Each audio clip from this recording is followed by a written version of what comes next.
Welcome into the Cannabis Podcast, episode number 302, baby. Yike. What's up? What up, everybody? A lot of weird shit going down. What are you drinking there? I got the orange sunrise from First Farm right here, baby. Right here. That's like a newer flavor. Let's go. Let's go. Feel good today, man. How many of those do you think you should drink in one day? One. Yeah, because I only have one. I feel if I have more than one, although you can have as many as you want, depends probably. on what you're doing. Mm-hmm. Like, it depends on what you're doing, man. You're in an office from 9 to 5, which I couldn't do. Mm-hmm. You know, you hit that 1 o'clock. Well, you want to take one maybe in the morning, I don't know, or your coffee, substitute it for your coffee. But then like the 1 o'clock freaking... The 2 o'clock. 2 o'clock where you're just like, crash, 2 o'clock Remember crash, the 5-hour like energy? The 5-hour energy? Yeah, those are actually pretty decent. Yeah. Those kind of... People used to take them at work with all the time. $4 I never took one of those. They're not bad. But I think those worked back in the day. They kind of fell out of flavor. I'm more into taking something a little more natural. You know what the best is? Nothing. And just be healthy. Sleep. If you're sleeping right, that's the best. Because you're going to crash from that too. Yeah. Maybe not as hard as No, you normal. don't crash from these. And the thing anytime is, you're up, you come down, Andy. I come can on. probably lift a car off of a baby that is being stranded under a car. I could probably lift the car off after I drink one of those. You'd be tweeting something out about it. But you're always going to crash. Taking pictures? Taking pictures. You're always going to crash when you have an energy drink. Some are worse than others, but these are pretty damn solid, So man. you couldn't pretty work smooth. a 9 to 5 in an office? Oh, nah. I don't think I can. I I'd rather think- do probably hard labor. Well, because I'm thinking about incorporating office hours Yeah. with the podcast. And I was going to have you come in for... Well, go downtown. No, usually it's an 8-hour day. No. Hold on. Go usually downtown. It's an Every 8-hour day. office is 6 hours. You office- come in for 6 hours No. for office hours. Fuck no. And then you got to read like TSN and Sportsnet Nah, I ain't and doing that. prepare. I mean, I would if I had to. Like, it is what it is. But all these office buildings downtown are empty. Why is that? Because of COVID. I don't know if that's true. Yeah, they are. No, In downtown people St. are Louis? more back to work. Do you go down there a lot? Dude, I read about it. I mean, You think I need to go? Wait. You think I need to go in the AT&T building, which they spent $250 million on in the early 2000s, and now it's worth $3.2 million? Can to you know believe it's empty, to know that place is empty, I don't need Would to you go down buy there. that if No. you were an entrepreneur or Maybe. a real estate Maybe. guru? Maybe. Like You know. 2.5 million. What was the original? I think 250. 250 million. Yeah. And you can now buy it for 2.5 million. So if 3.5 or something. whatever. I know. I Doesn't saw matter. that. Yeah. I saw that. I just kind of didn't really buy into it. I'm like, there's got to be something else Are they going on lying? here. I don't know. But You know, it I'm was not on all the disputing news. what you're saying, but I feel like more and more people are back to work now. Well, more companies need people back to work so they could be more successful. You have to be able to be around. Like me and you, for give an example, if Andy was at home and I was at home and we tried to do this, especially with interviews, it wouldn't be as fun. Wouldn't be as good. Wouldn't be as good. Or fun. Or anything. Yeah. It just would be, you cut each other off. There might be a delay. It's just a lot, man. I need to see you. If I owned a company, I need to walk in there. I've seen guys that own big companies that fucked up. They didn't go in. They didn't go talk to their own people on a consistent basis, and they got taken advantage of, man. Yeah. Well, you know what? A lot of people, because of COVID, they started working from home, and now everyone thinks they can find a job working from home. But in reality, it's just a lot of people who transition to working remotely versus getting hired to work remotely. I think you can. There's a lot of those jobs available. But for some people, like my wife, who just wants to work from home, it's not easy. She wants a lot of things. You know, it's not easy to find those. I can't work weekends. Mondays are bad for me too. Yeah. Well, I got my chiropractor on Wednesdays. Can't do that. We have a pool party at the Creve Coeur Racket Club. Can't do that. How is the Creve Coeur Racket Club? Any weird things going down there? No. There is a Lifetime. If you go, all y'all hear Oh my it. God. in Lifetime's Missouri. a national. Lifetime's gigantic. And did you know that Creve Coeur Racket Club is actually, this is breaking news for anybody who's, What? And we call it CCRC. So say CCRC because you got to be on White dudes for Kamala? No. Racket Club? Oh my God. He's a spokesperson. Is that what they call it? It's just funny. There's a lot of funny Maddie's laughing. He knows what's up. Hey, He's a spokesperson. White dudes for Kamala. Hey, no, Lifetime's buying Creve Coeur Racket Club. And like they're renovating it. Hopefully they don't have that one chick in there. So here's the deal. Like at one of the locations, I was just at the Frontenac location. Yeah. There's a couple different locations here locally. One's in Chesterfield. One is like a platinum, they call it. Yeah. That's the one that's closer to me. I had a meeting there last week. I had never been there. Nice. It was super nice. Good looking women. Beautiful. Good looking women. Everywhere. That's why I can't do it. Oh my God. I can't work No, out I think you could do that. I'm not working out in front of good-looking women. I think you could. Why? I don't do that. I think if you're 14 and maybe intimidating, like now at your age, I do not want to go to a gym shit? where there's a bunch of beautiful women everywhere where I'm trying to get a workout in. I'm sweating my ass It's off. amazing. They're bending over in front of me, filming each other. Wonderful. If I peek over there one little second and they see me, they're going to be like, excuse me. No. What are you doing? No. And I'm like, your ass is fucking tight and you're bending over, filming yourself. I just look for 2 seconds. She'll call me out. Now I'm a weirdo pervert. That happens all the time. A lot of times they do that so you do look. I mean, I don't know if you knew that. And then they complain like they're a victim. And that's why I'm like, I don't know about all that. That happens all But anyway, the so at time. the other location, I guess there's a transgender some dude, some weirdo male, guy. Right? I always get confused. Doesn't matter, Do you Andy. call it a transgender Andy, male or female if doesn't- you're biological male? I don't know. Around where I'm from, it doesn't matter. Okay, Listen, you got a he's wiener. dressing like a woman. Yes, and he's going into the woman's bathroom with children, kids with in kids there. in there. And I don't know how you could agree that that's normal. That's not a political issue to me. Well, it is certainly a political Well, it issue. shouldn't be. I think Because it's a lot of people, like, that will say that that's okay. Nobody I know, but politicians think that's okay. And they're the ones You ever making heard decisions. anyone ever tell you, I think it's fine, who has a kid? Politicians. Yeah, I know. Yeah. So anyway, if you ask Kamala, I think she wouldn't know how to answer that. Well, with many questions that you could ask her. But she doesn't seem to answer very many questions. No doubt. What does she stand for? Can you explain that? What are her political stance? Well, she close the border. She stands I don't think for working families. Yeah, big time. And she says, even essentially, if you want to twist her words, but I think there's some relevance to it. The way she answers questions, she allows the opposition to find loopholes in her answers, which make her look bad.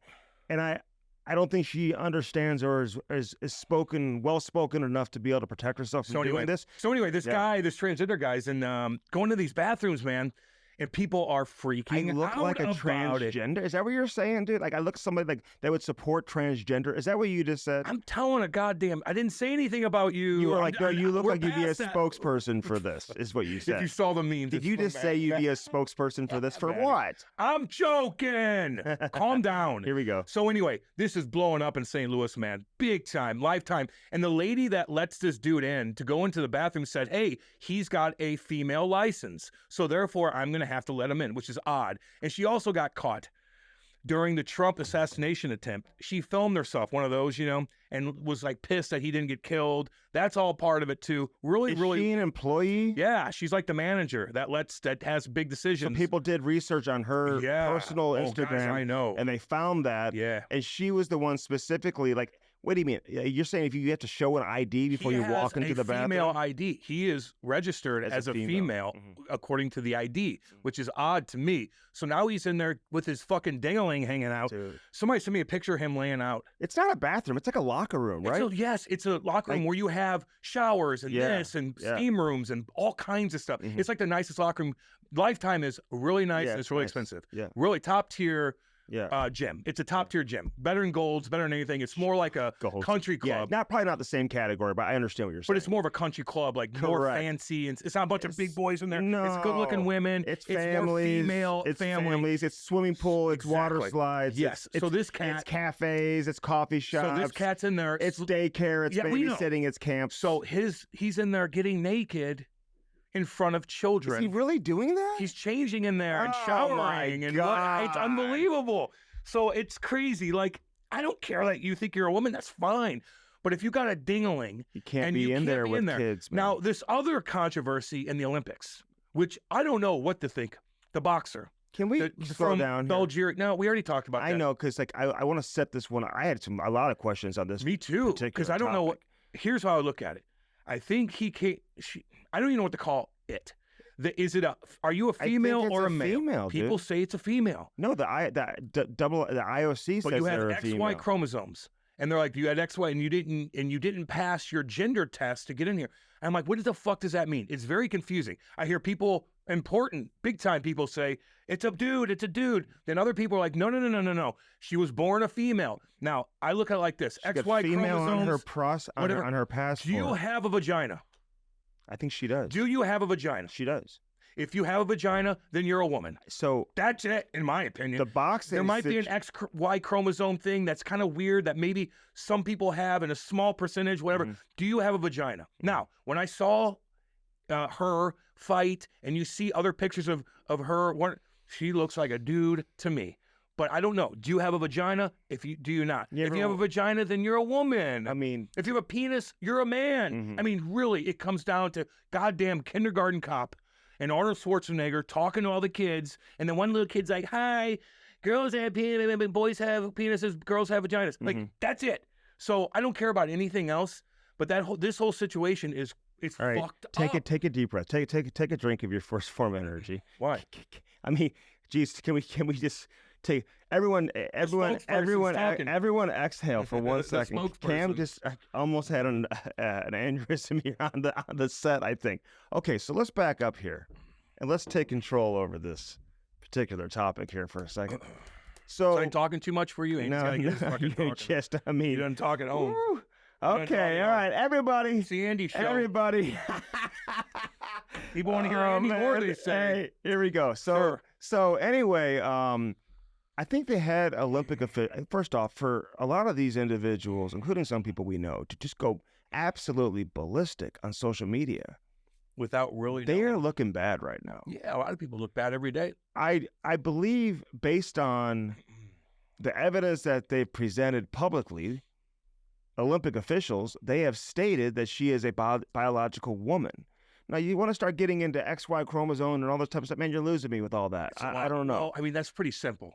XY is pretty simple. But there are a lot of women in general, not a lot, I don't know what percentage, so maybe a lot's not the right word. There are some women who have higher levels of testosterone than men. You can't, there are. I mean, there's a lot. There are some. Tiny, minute percentage. But there are some. You ever seen women get like hairs on their face? There's some girls with two heads. There's some. I know, and they're married. Is there a lot? Mm-hmm. No, we talked about that before. So I think that percentage is the really, percentage really of women with stronger or higher levels of testosterone than men is higher than the number of women with two heads. So all I'm saying is this. They show pictures of her when she's a little girl, dude, like wearing dresses and pigtails. And is that her? Well, we're gonna assume that it is, because okay? I just saw another article that debunks all that. So now I'm like backed up. Did you see her get emotional in like the interview and stuff? Yeah, but she's not answering questions. She is in her language. Not really. No, in her language. She said, "I don't want to talk about this." No, I think she is answering in her language.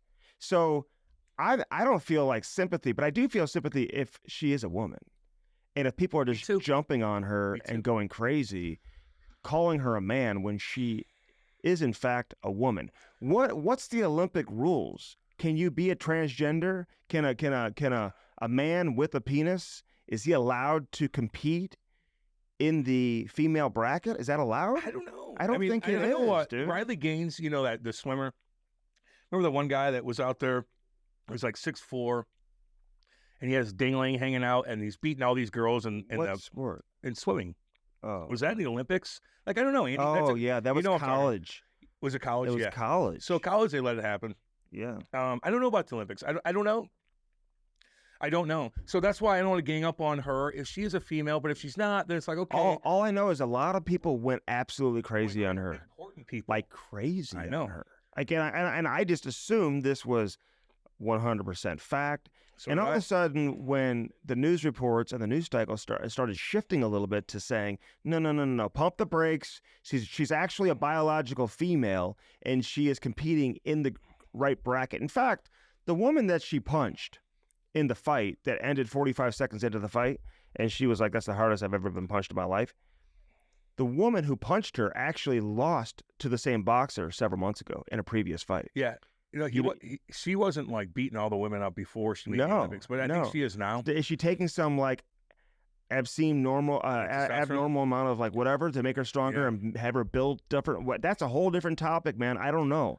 But it sounds like she was born a woman and she is a biological woman. Everybody has and if that's the case, then everybody needs to apologize to her and like settle down. But the bottom line is, if she is a dude with a wiener, then like, she shouldn't that's be ridiculous. ever participating. Exactly. And the other woman should have made a bigger deal out of this. And I know you compete your whole life to be an Olympian, so it's easy for me to say that, hey, she should have said, I'm not going into the ring, but she should have made a bigger deal about this. Like, I'm fighting a man. This is wrong. You know what I'm saying? And she didn't. Did she say anything like that or no? I don't know what she said, but she made the scene like, "Hey, what am I doing here?" When she did get caught a couple times, she's like, "That's the hardest I've ever been hit." She said but that. if but that she is, also beat her in a previous fight. but that's a woman, and then she beats you, and then you're crying about it, like you look fucking even all worse. these competitors, it's like track and field and swimming. They all know each other. Like all these, a good amount of swimmers compete collegiately here in the States. They train here in the States. Think about how many international track stars compete here in high altitudes and live in the States and compete in the States. You know, some of the sprinters maybe down in California or Florida or whatever. Shout out, Andy. Real quick, hold on. Who, Lyles? Noah Lyles? Goddamn Hell right. yeah, dude, it's my guy. That dude, good for you. And Jamaica was talking shit too. Great technique. Did you see how fast they were going? I watched that goddamn thing 10-7. fucking That's times. a world record, dude. Was it 10-7? I thought it was 10-7-9.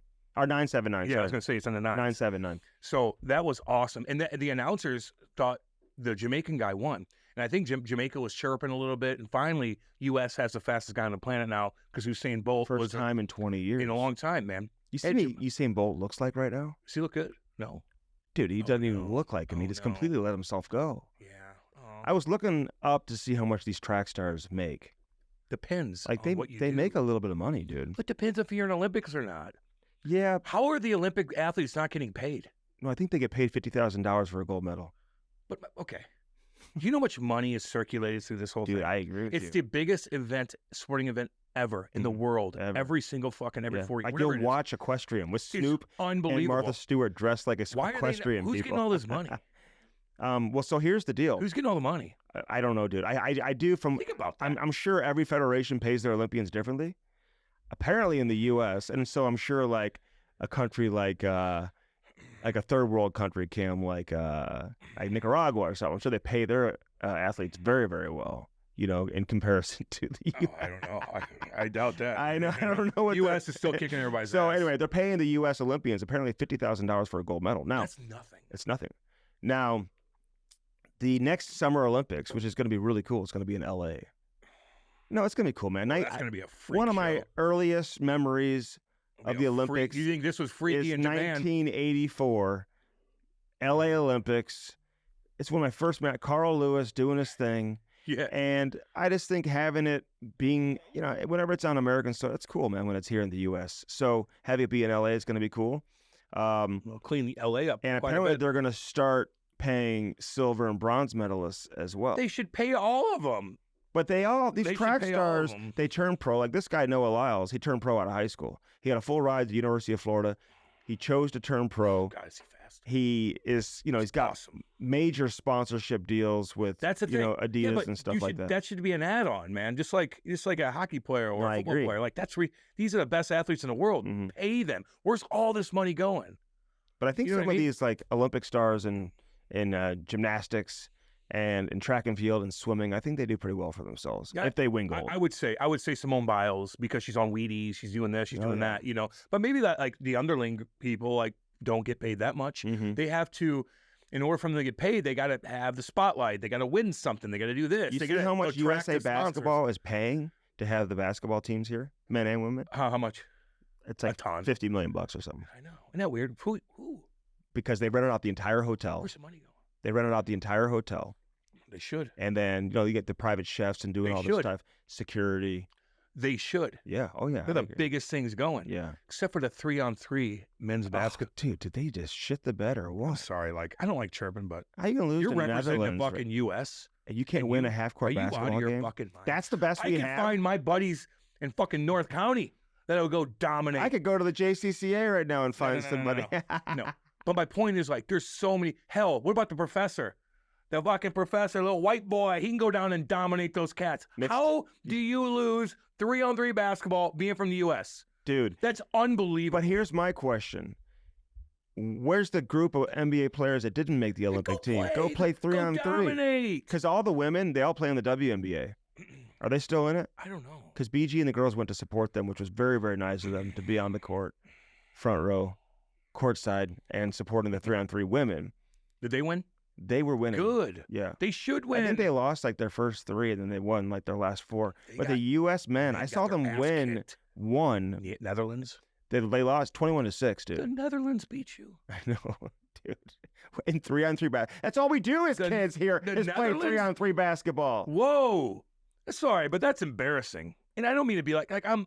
No, it's embarrassing. Come on, Andy. That's embarrassing. Get your shit together. Okay. So, although U.S. is dominating.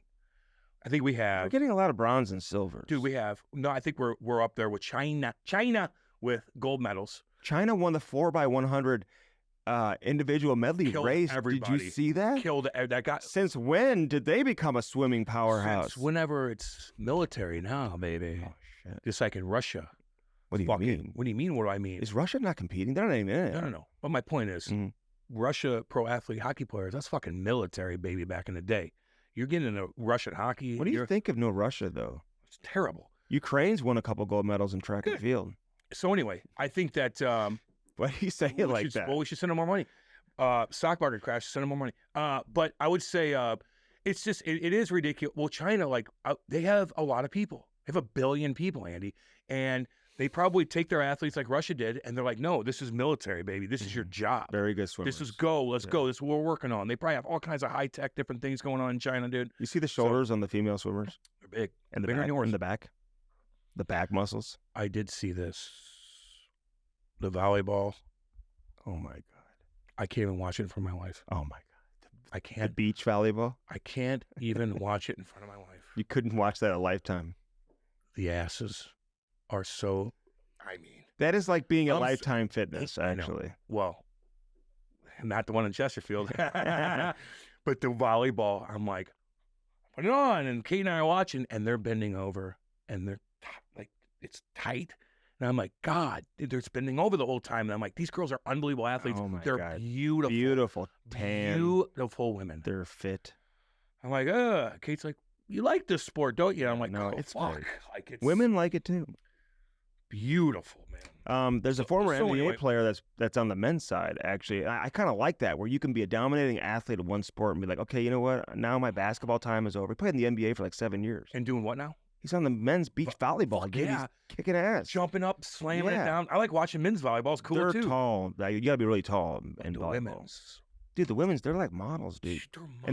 And they get endorsement deals, too. They should. They get a lot of money. Just like the gymnastics, just like, what's her name? That's dating Skeens. Olivia Dunn. Yeah. Like if she's you're not in the Olympics, though, is she? No, I don't think so. But she's a beautiful woman, Mm-hmm. and she's doing, all that Yeah, stuff. she's a gymnast for LSU. She's a gymnast, and like this camera's on you no matter what. Yes, she's you could tan do one and blonde. She's beautiful. Yeah.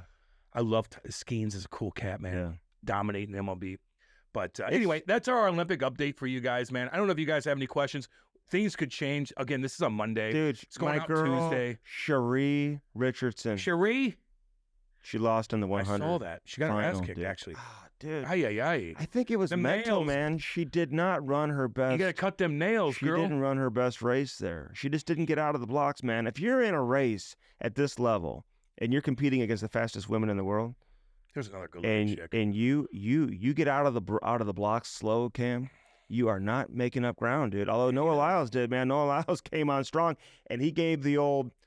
That's the form you're looking for, dude. You got to finish. Get that nose out there. It's the torso. Yeah, you got to you got to lean at the right second. It's not the foot, because the Jamaican dude, he crossed the line first with his toe. But it doesn't count.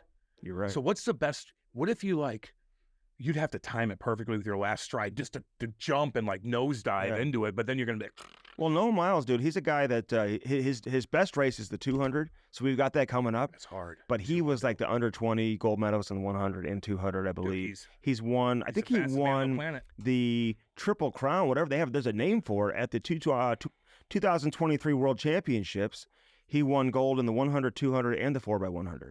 So he could do that here too, man. He may end up walking out of here usually guys that as are winning one of the biggest stars. If he's winning the 100, he should be winning the 200. Now the 400 might be different, like Ben Johnson back in the day. Yeah, Ben Johnson. Did you see? Proud American. I thought of you yesterday because I was looking at all the 100-meter times, the fastest times in Olympic history, going back to like Jesse Owens, dude. They were running like 10 threes back then. They're a lot slower. 10-7. They had a different setup too. The track was different. It was harder. You couldn't. But grip that's as an much. amazing time. I know. Think about it though. The track was different. Your cleats were certainly different. The way you started, the way everything was completely different. And like everything's so much more advanced now, just like in hockey or whatever with this equipment and sticks and stuff. Carl Lewis was running north of 10. He's a good singer too. Great national anthem. Oh, jeez. Roseanne Barr was the worst. That pissed me off. Oh, I know it. I hate that. Don't mock the national anthem. When you She how about grabbed that chick the other day. grabbed her crotch and spit She's on the field. I know she loves Trump. She's a fucking fuck her. I don't know why anybody even takes her seriously. Roseanne Barr. Does she love Trump? Oh yeah, she's a big conservative. Like I don't mind her like some views and stuff. She's just but like don't you prop her up like she's some sort of fucking mouthpiece that you really want to listen to. I'm like, there's a lot of other people. Did you say The View? How about the one chick though the other day at the baseball game, MLB came. She goes out there and just butchers the national anthem. Oh my God. And then she came back out and said, I'm an alcoholic. I'm like, damn, okay. Like that. And I'm like, and I got pissed at people fucking chirping her for that. I'm like, no, at least she goddamn admitted that something was wrong. She wasn't like, I'm a victim. No. She goes, no, I apologize. I'm an alcoholic and I drank too much and I fucked that up. Yeah. And I'm like, damn, okay. Good for you, girl. Can I play a couple of voicemails for you? Yeah. Because I have a couple. It's I want to get voicemail. into your story. It's voicemail Tuesdays. Andy went on We'll get to that in a second. Andy went on a float trip with his daughter, his wife, and his 2 nieces in Hillbillyville. And my brother-in-law and his wife. I know. But with his nieces, a lot of girls on that trip in Hillbillyville, and we're going to get into that in a second. Yeah. Because I've always talked about that. Yes. And you got to watch out for a couple of them fucking hillbillies. All right. So anyway, go ahead, Andy. This play is it. a good one right here. I think you'll like this one. Turn it up all the way Okay, yeah. and play into the goddamn thing. Okay, here we go. Ready? Whoops, let me just start Jesus this. Christ. Oh, here. Come on, man. You're on your phone every day. Figure it out. All right, let's Andy, start turn this it over here. Andy, turn it up. Hey, Cam, I just finished watching The View, and it had me thinking. In a 3-on-3 hockey game of you, Chauncey, and Twister versus Andy, BG, and Seth, so your team would probably get your ass to shit kicked all the way back to the Creve Coeur Racket Club. That son of a bitch. That son of a bitch. That's a good one. Hey, man, he's right. That's a good one. I love it. He's right. I love it. BG will fucking put me on my ass and smack me around. This was a BG. nice one, but that was a nice one too, man. Get it going here. Like I don't like no I dead know. time here, man. People are listening. They're working today. They want us to entertain them, and you keep looking at your phone. Get it going.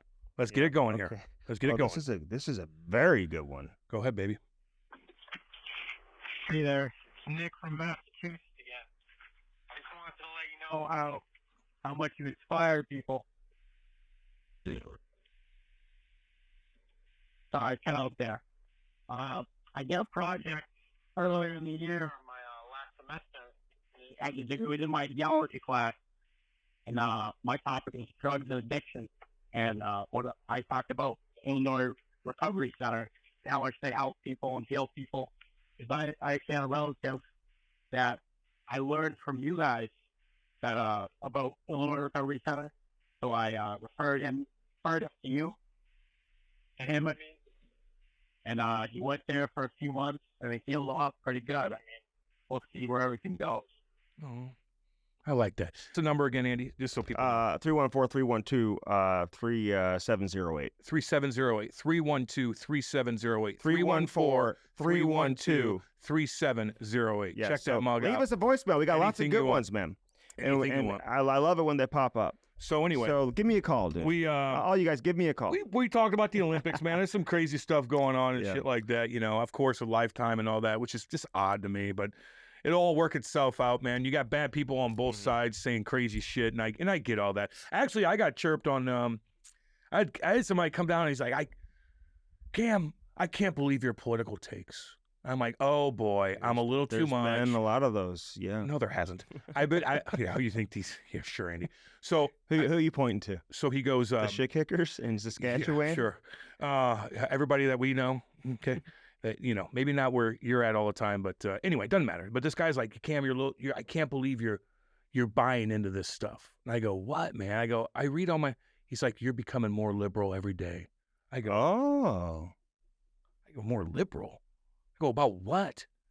I go, I'm liberal. Maybe I'm not like a middle I Missouri think you're fucking socially liberal. totally socially Yeah. liberal.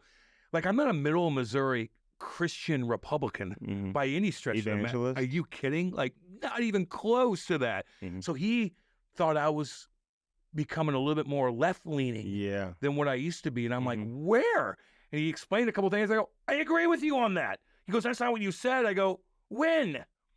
When did I say the opposite of what you just texted me? And you couldn't give me an answer, so I was just confusing a little bit. So well, I actually kind of like that. I bring people into the middle, and hey, listen, it's okay to question whatever. You're not bringing anybody anywhere. I'm very. I had my buddies. My buddies were listening the other day. Very in tune to my what's going on. My buddies are on like fucking backhoes, grinding things out, and they're listening to the last pod.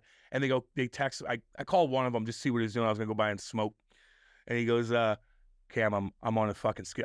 He goes, I'm pissing people off at the job site. I go, why? He goes, I have to stop every 5 minutes because I'm laughing so hard. You are relentless on Andy. They're dying. He has to stop during the job. And people are like, what are you doing? Because he's laughing so hard, he's going to fuck something up. I like that. Yeah. He said I was relentless on you. I'm like, no, Andy kind of brought that on himself. And it's all good. You're a lot better today. You're a lot better today. Sometimes you can be, well, it depends what kind of mood I'm in. You know, it depends on what kind of mood you put me in. I slept for about 27 minutes last night. Why? Ty won't stop coughing, dude. He's coughing like so loud and nonstop. Maddie, get ready to get sick again. He's going to the doctor. You think I'm the one spreading? So he's a super spreader. So listen, yesterday, tryouts, and I could just tell, dude, we got in a 3-on-3, and he just wasn't like moving. Get him off the ice, Andy. And I'm like, are you all right? He's coughing like crazy. Next thing I know, he's throwing up all over the ice. God. All over the ice. Oh, the ice. The ice. No. Get him off. So I go over there to get him off, and as we're skating off the ice, he throws up again. Get him off the ice. But he no fever. He's not sick. He's coughing, and he's coughing up shit. He's probably have COVID or something, man. I don't know. Get him off the So he's going ice. to the doctor today. Get him off the ice. Listen, your kid gets so much ice time, dude. He's got every opportunity. If he's sick, don't even expose him because you're going to set him back. Once he gets out there in a cold-ass fucking rink, now he's got wet-ass equipment coming on. Then he goes out there, he's going to advance his fucking But I knew sickness, something dude. was going on. Get him off the ice. I did. You guys are at the goddamn Hoozall River, too. It was tryouts, though, you know. Yeah, he'll be okay. He'll be okay. Very stressful time. No, it's not. For a lot 8 years old. A lot of people out there. If you're that stressed out about your 8-year-old kid in tryouts, you guys, Jesus, calm down. He's going to be okay. He's 8 years old. Things are going to change in a month. Jimmy Howard talks about that here. He does. No doubt about it. You think it should be that stressful for parents? No. At 8 years old, no. No. What's your message to the parents? Calm down. He's 8 years old. Shit, I didn't even start playing until I was 9. Like, who cares? Like, nothing's going to matter in 2 years. If he keeps doing the right thing, he's going to get better and better. So what if he doesn't make a team? Does not matter. Yeah, but he's with his friends. So what? He'll make new friends. And half those friends he's never going to talk to in 5 years anyway. It does not matter. God. What about the coaches who have to make tough decisions? So what? Make a decision. You can't have everybody on the damn team. And all the parents, when your kid does get cut, shut the fuck up. There's usually a big-time reason for it. Hell, told you when I got cut from Team Quebec. Yeah, my dad was pissed, but we moved on in a fucking day. He figured it out. Didn't slow me down. Yeah, I lost so much exposure not going up there. You were very embarrassed. I was very embarrassed. Oh, my God. Dude, I can't believe they cut you. I was the only one. From your team. They kept everyone else, dude. I was the only one. Well, they just couldn't risk having you out there. I know. You're taking too many penalties, I was dude. scoring a lot of goals, though. You take a lot of penalties. I would have took some penalties for sure. No, you would. I think I would have you... been fine. It's like playing roller hockey. If you're coached properly and they're like, Cam, we need you on the ice. We need to play You defense. can't We do need to this. play offense. We're playing against big boys. We can't be in the box, dude. I would have been like, okay. Yeah. Wasn't that crazy? If I was that crazy, I wouldn't have moved on as fast as I did. I can tell which kids now who are going to be that kid where with like 2 minutes to go in the game. He's going to do something stupid because he can't control himself. Yeah. I don't take dumb penalties. I would try to hit. All my penalties were hitting. It's not hooking, wasn't slashing, wasn't any of that cross-check, never that. It was always hits. So if you tell me not to hit, I'm just going to go play. But you weren't like cross-checking or punching guys in the back of the head after the whistle. Never. Did you ever see me get a stupid penalty with the Blues? Seriously. You know what? I'm sure you did, but I can't think of one. Do you remember any? Remember I wrote that story a long time ago? Well, it was because you were playing. I did so much shit for Cam back in the day. He made my career. My God almighty. You would think that. Oh, yeah. Well, I did. All these reporters think that way. No, of course not. But I will say, No, because I didn't want to attach myself to Cam at first because Well, he what was it? embarrassed him. He embarrassed the hockey community here the way he acted on the ice when he When? came back for his first game here, chasing everyone around, trying to fight everyone with his friends in the box and creating a disturbance. You're chasing players around. You're trying to fight. My first Barrett game. Jackman, Oh, with the Devils. Aaron Downey. I was rocking, guys. It was the Cam show. Yeah, it was. I made sure of that, too. You did. And we partied that night. Did you? Stayed the night.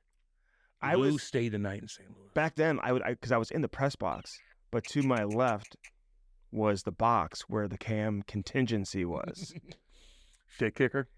There was a couple times when Patty came too, where his group got really rowdy. Also, Yeah, Phil and the boys. Yeah. Goddamn right.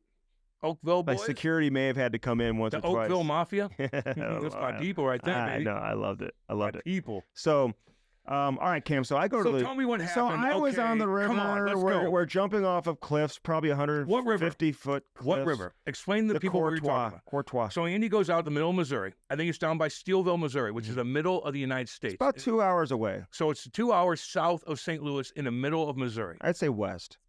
It's southwest. Past it's Cuba, down. Yes, that's west. 44. It's like going to Lake of the Ozarks. That's west. It's southwest. Doesn't matter. Mhm. So Andy goes on, and he's with his nieces who are 21, 20, 16. 16, almost 17. Chloe's 14. Yeah. Ivy. He's 10. He might do anything. No, my God. Laurie, my sister-in-law, my brother-in-law, and my nephew, Blake, Okay. who is, 11, Okay. going into 6th grade. So I always warn Andy about just like that kind of stuff. Like you'll have hillbillies out 11 there, or 12. especially when you're with a bunch of young girls. They got their bikinis on. Everybody's looking around. Everybody's drinking. You got roughnecks down there, man. Fucking straight up goddamn Hoosiers. Just like I talked about. If you want to know what a Hoosier is, I've explained it a million times. You got just exactly what happened. Go on a float trip. So go on a float trip and you'll see it, especially with girls. Go on a float trip with a bunch of girls, young girls in bikinis, and you will see who the hillbillies are. So what happened? So we're floating. I'm basically controlling one of the rafts. Probably, I'm getting a workout actually with my oar. That I'm telling everyone just you guys just enjoy yourself. I will. You should have had a life jacket on. I didn't need one. Why? Are you a good swimmer? Not really. No, you're not. I'm not at a all. very good No, swimmer. No, you're not. You all should have had life jackets on. Yeah, no, you're probably right. The kids No, did. I am right. I am right on that. The little ones did. Yeah. Ty had a life jacket on. Ivy had a life jacket like, on. what a little And my thing. nephew Blake had a life You can jacket. have it just like a little. Yeah, just a I little know, one. Not I the know. big one. Just So, you pass all the other floats, and for the most part, people are really nice. Until you get that one with a bunch of drunk dudes, yeah, the 21-year-olds. and they start, being inappropriate and saying inappropriate things. What were they saying? They were asking women, I think, to take their tops off. And they start asking, What were they saying specifically? Go ahead. take your top off. To who? My niece. How old? Well, my whole raft. How And old? she's 16. So I was like, so my sister-in-law was like, hey, she's 16, whatever, blah, blah, blah. And then he was like, well, I'll take the one in the black. And that was my wife. Fucking God.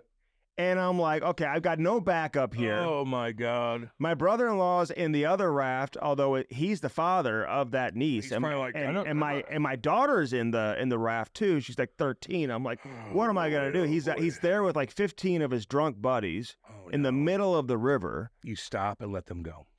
Stop and let them go. Yeah. And if you see them on a sandbar, you keep going. Get away from them. Yeah. God damn it. Piss me off. They're yelling at your fucking... Isn't that illegal to ask a 16-year-old girl to take What are you going to do? her Are you top going to off? call the cops? Well, I don't know. I'm asking. No. I don't know. Is that At like? this point, you think they're going to give a fuck? Is that a crime? I don't know. Mhm. If you touch them, yeah. Yeah. So how old was this guy? Probably 25. God damn it. He's fucking saying, I take your time. Then he's like chirping the young one. Then he's chirping. yeah. Oh my Yeah. God. Yeah. So what happened? So that's what goes on. So what happened? I'm like, dude, she's 16. No, he listened to you.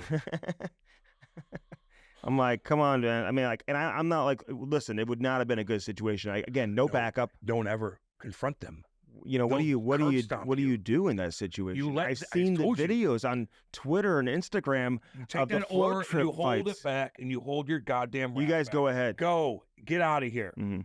or you fucking swim up and get away from them. Let them stop at that sandbar. You go to the next one. You see them coming, get out of there. Get the fuck away. Because every sandbar was Party Cove. I know.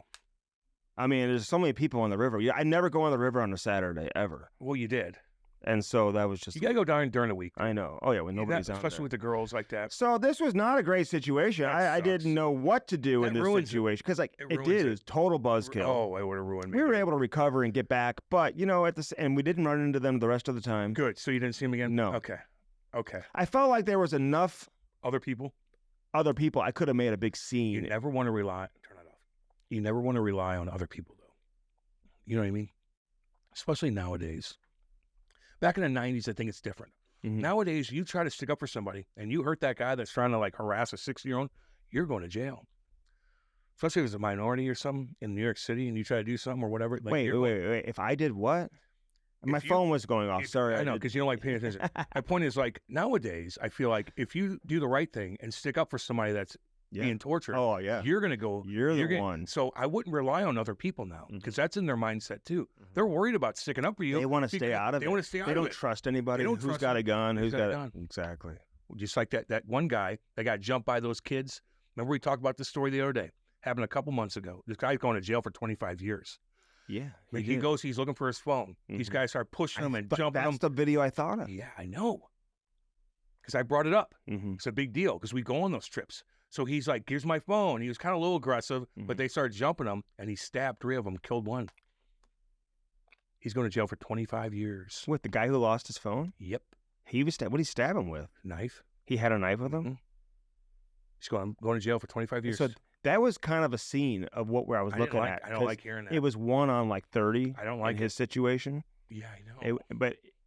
That would have been the same situation for me. You would have got These guys had Jello shots. They were like saying, "Hey, take your bikini off for a free Jello shot." Like, I mean, like, you know. Oh, God. You know. Nope. You know what I mean? I don't like that. Now, they could have just been harmless, but I don't know, man. I don't know. Like, you got young girls with you in skimpy outfits. They're creeping you out the whole time. I would lose my fucking mind. What do you do? What would you have done? I told you. You let them. Well, they probably wouldn't have said anything if I was on a goddamn rap. Just be honest. Let's be completely honest. Well, if it was you against like 10, I wouldn't be in that situation. You know, I just wouldn't. You know, but you could be. Okay, fine. Say I'm in that situation. It's me. It's Kate. It's little Chloe. It's Ivy. It's a couple other girls that are 20, my nieces, 16, and they're in their bikinis, and I'm the only man. And I see 15 swinging dicks chirping. I'm going to give him that look, and I did that. I know, I gave him the look. I'm going to give him a look like I might have something here. Oh, shit. Like, get the fuck out of here. Like, so hand to the right leg. I don't know. Or to the thigh. No, because that could cause, because people are going to You're giving the look that you're packing heat? Okay. If he comes down to it, you know. Get the fuck out of here. All right. Yeah. No. I got young girls on here. Yeah. Go on, guys. I'm going to hold up. Go on. Be nice to them. Go on. But I give them that look like there might be something in here. Now, that could be weird, too, because now you could tell them, they're like, well, we got something. Like, that could be bad. But if you got 15 swinging dicks, you got a bunch of young girls with you, and you're the only man, and you're out in the middle of nowhere, and they're getting weird, you got to get away from them. You got to find a way to get the fuck away from them. Hold up. Go forward. Let them go chill. Ignore. Then go. But if push comes to shove, they start coming your way because you said something smart ass to them because you're trying to show off or stick up for your wife and your girls. Then they're like, what'd you say? Right. What'd you say? Right. And then all of them, they come and they surround you. I don't know. Then what do you do? Talk your way out of it. Like, Ivy, help me. Yeah. Ty, do something, Ty. Slash him with your hockey stick.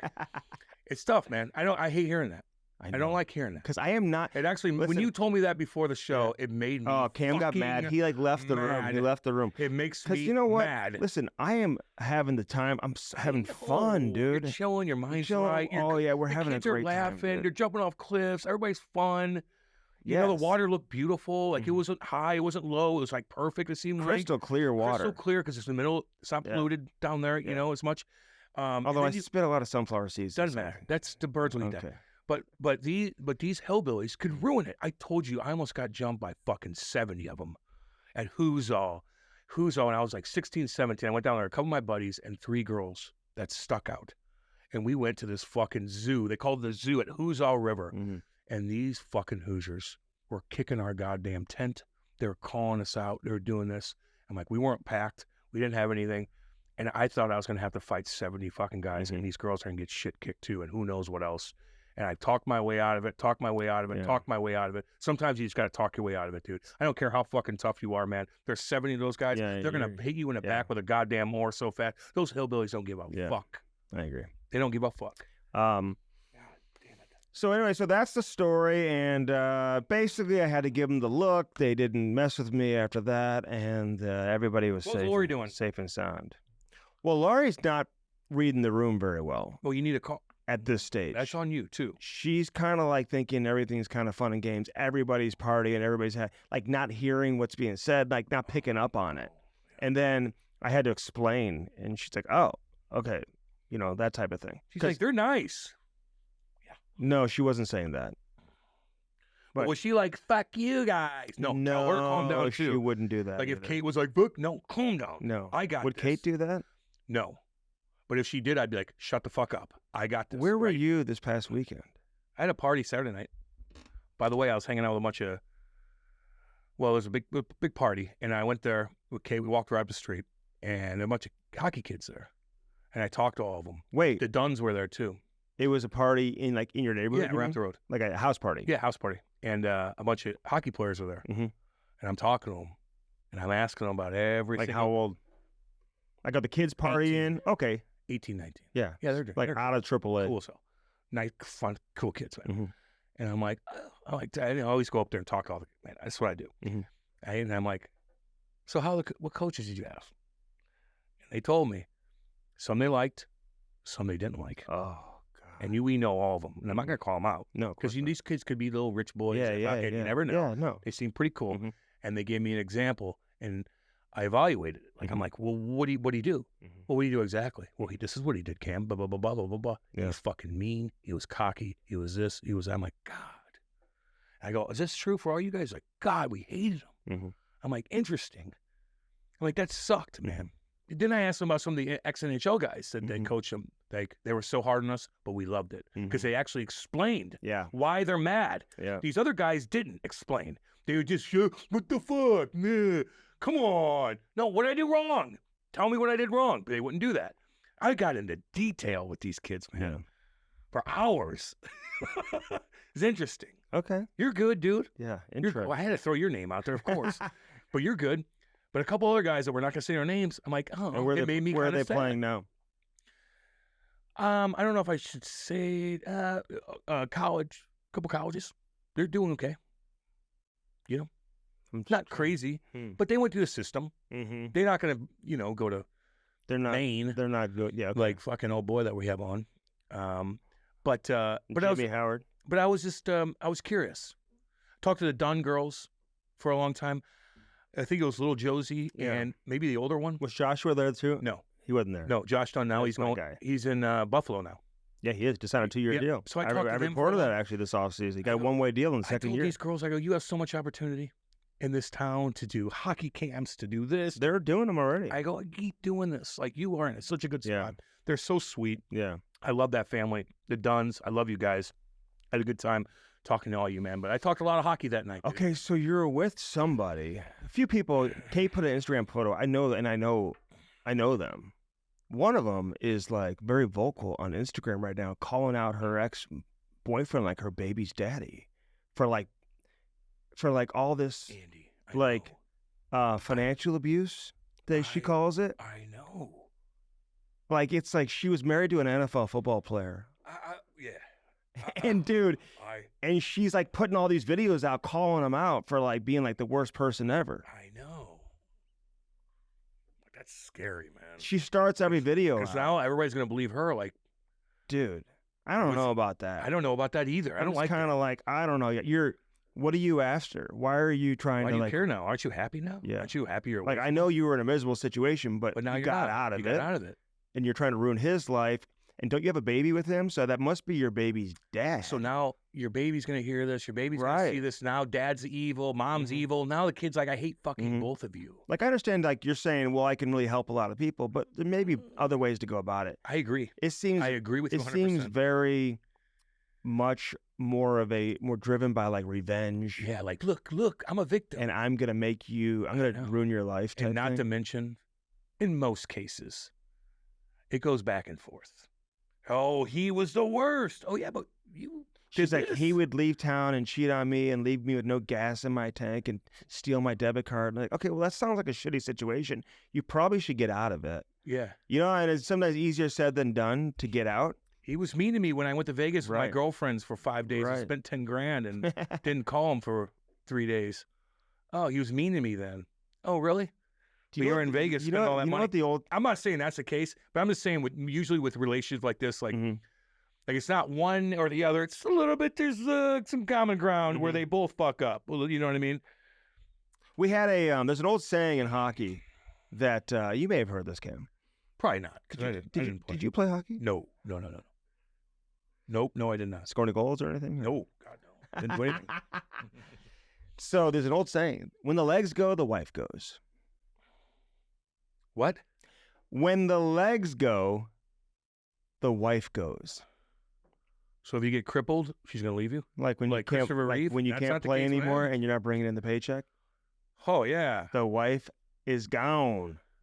Not always. I mean, there's a lot of we see some real marriages and stuff like that. But when you're used to a certain lifestyle and you're spending X number of dollars on this, time out. And now all of a sudden that no. That's on you. On who? On the fucking player.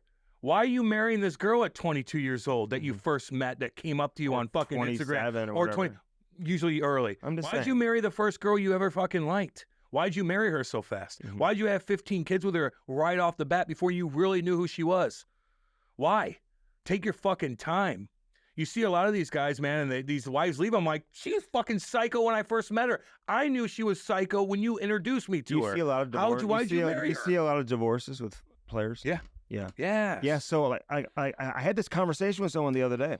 You married her right out of high school and college, and now you're like, you hate each other. So that is so true. They're used to spending, money on lavish things and big time vacations and cars and personal items. And now all of a sudden that check's not coming in, and now you're spending money on schools and kids, and you're just doing different types of shit. And maybe he's depressed a little bit. You don't know what he's doing. Is he an entertainer? Is he getting a TV job? Is he into, finance? Is he going to be some high up in a hockey team or an organization? Like some guys don't know what the fuck to do. But nowadays, I think you make so much money to where if you're okay, like you're going to be okay one way or the other. But back in the day, man, like, God, like for my example, like I spent so much money to when I retired, like Kate could have left me in 2 seconds. Not to mention I was fucked up and I had to crawl out of a couple different holes and our finances were depleted. And I'm like, what am I going to do?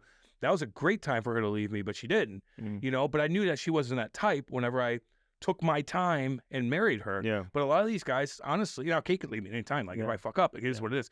But like a lot of these guys, like we're getting divorced. Well, no shit. Why'd you marry her? Like, if I knew that she was goofy off the bat when you first introduced me to her, like, didn't you figure this out? Take your time. She's not going anywhere if she loves you. Just take your time. Make sure she's the real deal. Same with you girls. Make sure he's the real deal. Take your time, man. Now, there's some guys that love each other, find their love in high school, and they are good to go. Yeah. But that doesn't happen often. You know what I mean? So, you just got to be aware of it. It's not always the women's fault. It's not always the men's fault. There's always, when there is a divorce and you hear one side of it, you're like, whoa. But did you talk to the other side? Did you hear what he has to say? But anyway, so Cam, he's on Instagram and I see this and I'm like, I know her. And she's posting all these like videos just You're going to show me which crushing. Because Kate told me about that. And there's another girl in there who I know who's like a PR person here in town who I've done a bunch of stuff with in the past also, but she's nice. Cool. So, I mean, is that cool if I hang out with him? Or should I gone home? There's this, I don't know what she's wanting out of this. What are you going to get out of it? Victimhood. If I was a dude, I'd be like, victimhood. And she like wants to go on a date. I'm like, yeah, okay, but are you going to like crush me on Instagram turn off if I don't like stay with you? It's so weird with these girls too, man. Like I would say to be so competitive, everybody's like, God, these girls are so competitive and you know, on Instagram, they have to have thousands of followers to compete, blah, blah, blah. Do you realize you're competing against women? Mm-hmm. Do you think any fucking guy is looking on your social media and saying, you don't have enough followers, I'm not going to date you? Are you out of your goddamn mind? Men don't give a fuck. Mm-hmm. You're competing against other women. It's the other women that are chirping you, not the men. You could They have don't give a fuck. And not to mention, I wouldn't even want to date a girl that had 100,000 followers with her fucking ass hanging out everywhere. If I started way. my PR firm, which because I'd like to actually start one eventually. And he wants to do everything. He's astronaut. He's a world affairs. You would have a lot more Instagram followers but you don't. I don't post anything. You don't do anything on social media. I hate social media. I hate it. Why? Because you're uncomfortable. I hate it. You're not confident. Sucks. You're not, I like you're not to entertain. confident in your videos. Yeah, right. I'm confident as hell. I just don't like doing them. I don't care. Like, I don't like it at all. I'll come on here and fucking bring the heat for 3 hours, dude. Talk to me on interviews. I'll bring the heat. But me, like, posting pictures all the time, I just don't like doing it. Not to mention, I see other people do it, and I'm like, I don't like pictures. it. Or stories, or like, hey, here's what I'm doing today, my kitty cat, blah, blah, blah, blah. Like, yeah, I could do so many cute things with my animals and stuff. I just don't. I just don't want to do it because every time something cute happens in my life, I like just to not think about filming it.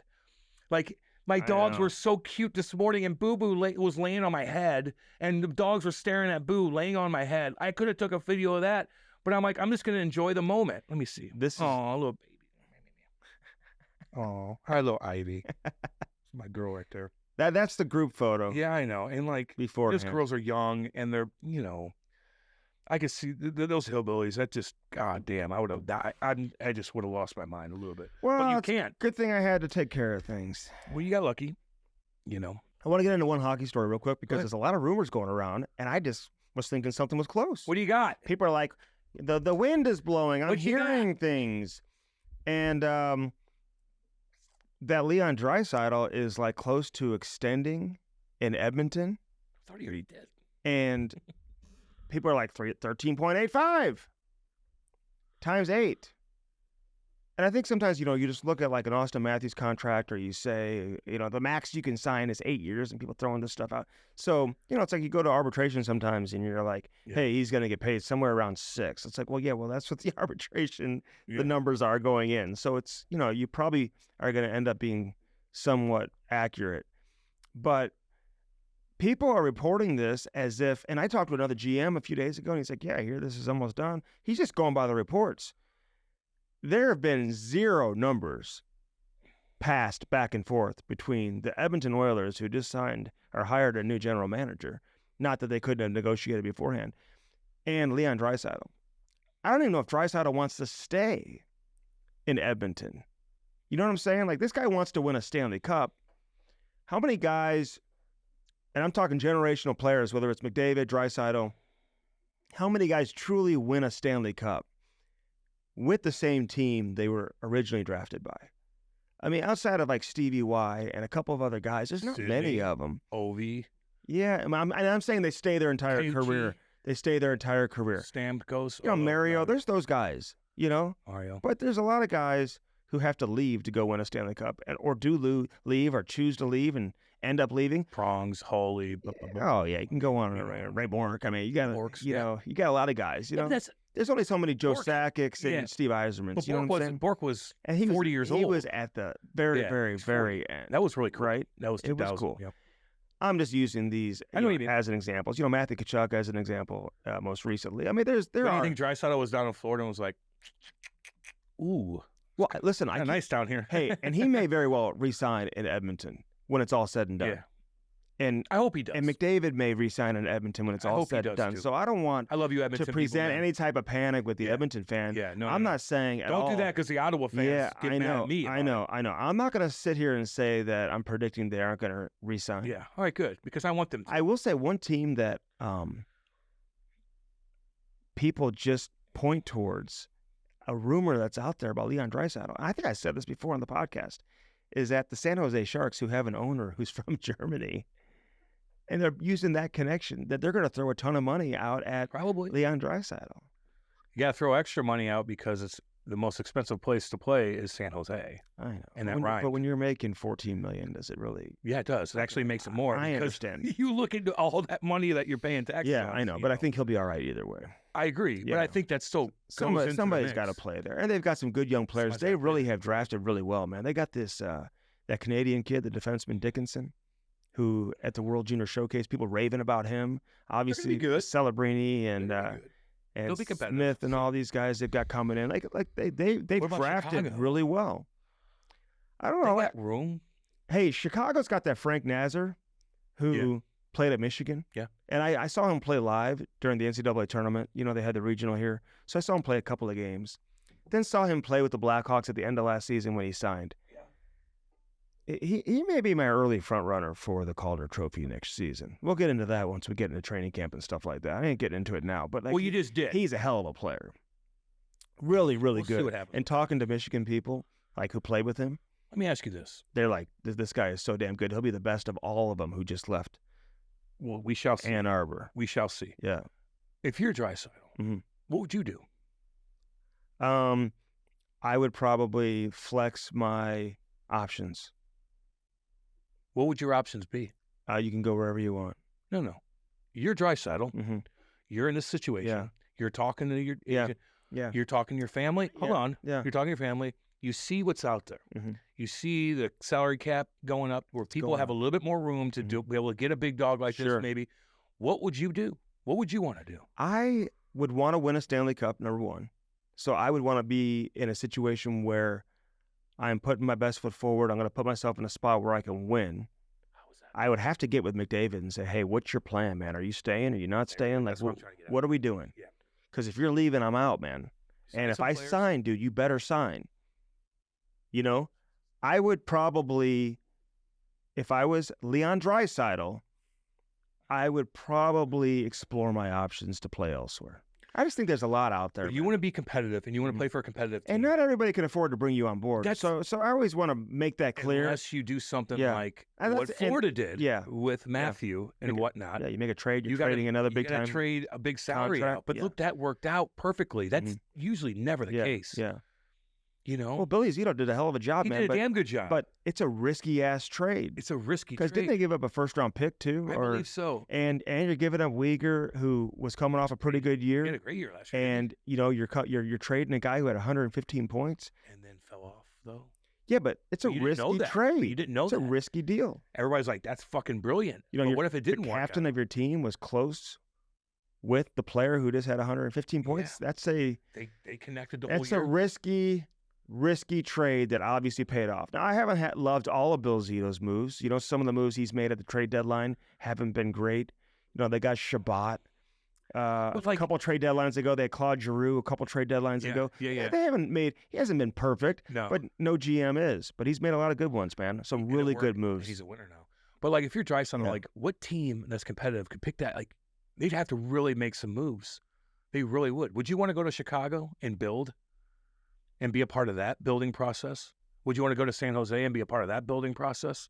Would you want to go to Anaheim and be a part of that building Well, you process? look at these young kids that they have that should evolve into superstar players. By the time you get there, they're going to be in their second or third year. Like it's. Would you want to play for a St. Louis who's kind of there, that's not, that maybe Well, could be I would there? pick like quality of life for sure. Like You where do I know, want to be? If I know. you're married, you have kids, all Can that Dallas stuff. do something to get you on board? Mhm. How? Vegas, Is Dallas going to get rid of one of their Vegas, Tampa. Vegas? What are you going to? How are you going to?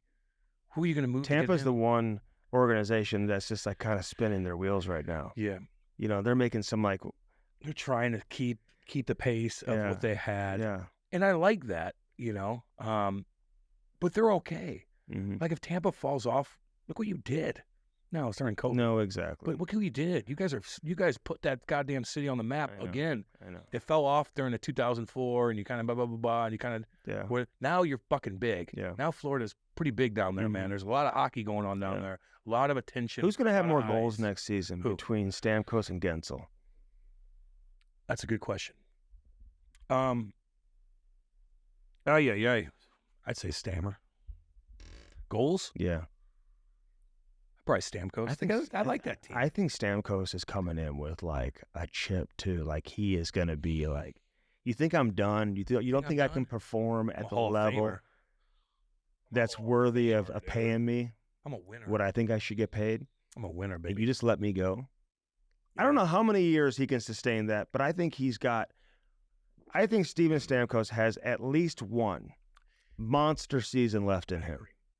And he also is the perfect kind of guy at an older age that can still put up at least goals. Oh, yeah. And he's been playing with other intelligent veteran players Like, who give me just the know puck. how to get him the puck. Gentzel's got to do a little bit more, Yeah. I would say, to Maybe. score goals. Yeah, but he's pretty sick, though, playing with, like, Dude, Hedman, Kucherov, and Point. I agree. He's surrounded We're by... talking goals. Yeah.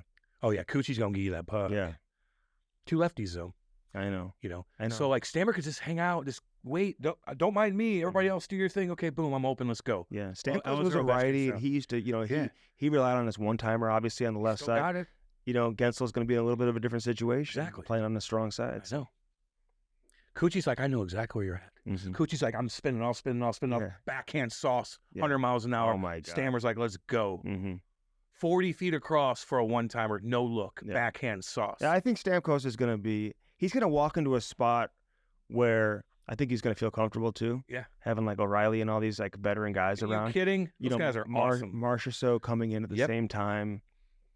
So Forsberg, you got Yossi. Oh, yeah, he's just you going to got the be, it's like goalie. comfort right away. You know what I'm saying? Trotz is cool. He's not playing for a fan base where he's got to, like, it's not Toronto where the pressure is going to be so high right off the bat where you're going to be pressing a little bit. I'm sure there's going to be some pressure he's going to feel, to try to, score. You don't want to have a prolonged slump early in the season where that's going to kind of build. But a little bit, it's a different environment, man, being in Nashville versus being in, like, a crazy, crazy Of course. Canadian city. I am rooting for the Devils, though, man. They made some moves. They got a goalie. I'm rooting for you guys. You're used to, I am. Those are my people, dude. Talk to them. Why are you laughing at And you don't talk to my people in Excuse me. Saskatchewan either. No, you don't have many my people. people You have don't been have people telling me anywhere. that. They've been like, These are legit my people. They're my dude. These are people. my people, dude. I played fucking Sunday gravy with these motherfuckers, Mhm. okay, in Jersey. You don't even know what Sunday gravy is. hell yeah. You'll make, what is it? It's the, like the biscuits and gravy type. Get out of here. They don't have biscuits and gravy up there, dude. They have Sunday gravy. Oh, I know what it is. Sunday gravy. The gravy's not, Au it's fucking jus. red. Au jus. It's red sauce Sauce. with sausage, meatballs, prosciutto, and you put it in a pan, you sear it up. Yeah, baby, that's Sunday gravy. Those are my people out there in Jersey. I'm rooting for Jersey, They're man. having bagels I and hope you schmears. guys, they just hired Andy Green, who was my teammate for a Oh. long time. Love him to Legend, death. yeah. Always looked like he Love was him. like 45 He years is, old. I know, because he lost Andy. No, he had a helmet on. Andy. He just has a grizzled. No, he no, had no, the no, no, grizzled no. vet look at Greener, all I times. love you, homeboy. Don't mind. I want Strict Daddy, 'cause you had a bald head, and that's fine. I didn't even know Just that. like I do. So he looked older I because he was wasn't even bald. thinking about that. So you're chirping baldness again. No, You got to stop I'm not. doing that. Dude, come on. Not chirping anything. He might chirp He you was a back. warrior, He's dude. awesome.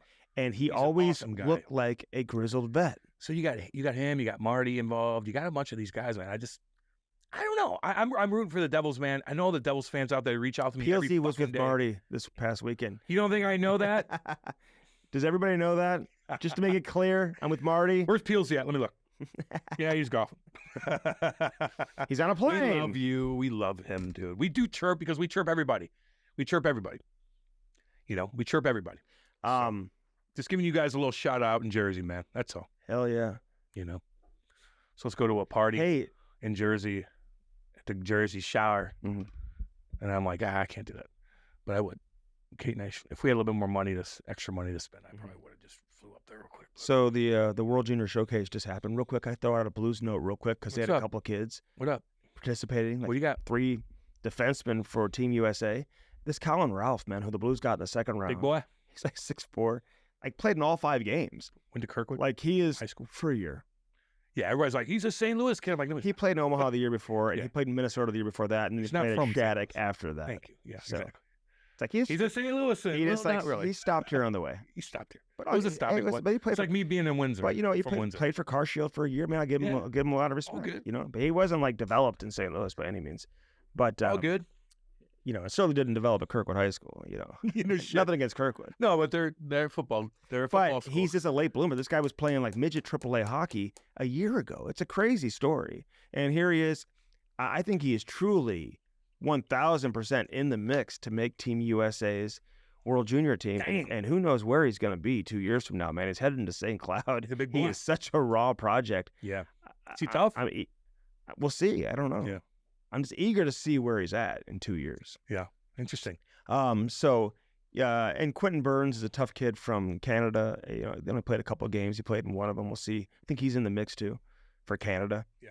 Former third-round pick, plays hard, Kingston. So, Good old Kingston hey, boy. real quick before we get to Jimmy Howard, I got to talk about this story. What happened? Well, the situation with, you know, the Jeff Marek story that came I was going out. to say, we got to get to this. Yeah. Because, you know, I didn't want to. Andy, can I say something real quick? Yeah. Andy did kind of fuck me on this because he didn't. He knew and didn't tell me before we did the podcast, and I didn't know we were really going to get into it either. it's a big story. Yeah. And that's our boy too, and he's still our boy. And even though he heard what he did, how do I evaluate that? I don't know. You know how I evaluate it? I don't really give a fuck. I think the scout looks like an idiot. Like you're presenting yourself like you're an expert on social media and someone's feeding you the pics and you're like presenting it like you're making some type of prediction.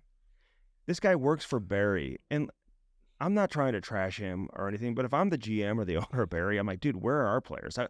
You predict all this other stuff and you're so smart and you know all these prospects and you look like a genius online, although I think he deleted a lot of the tweets. Oh no.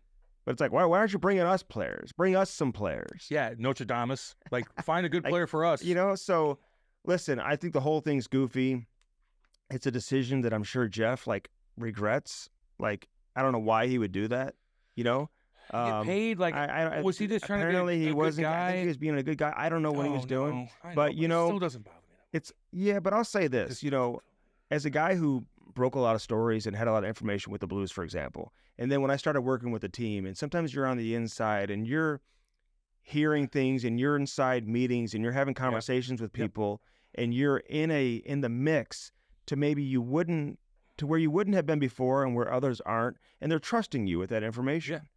And if I'm the NHL, they're trusting him with that information.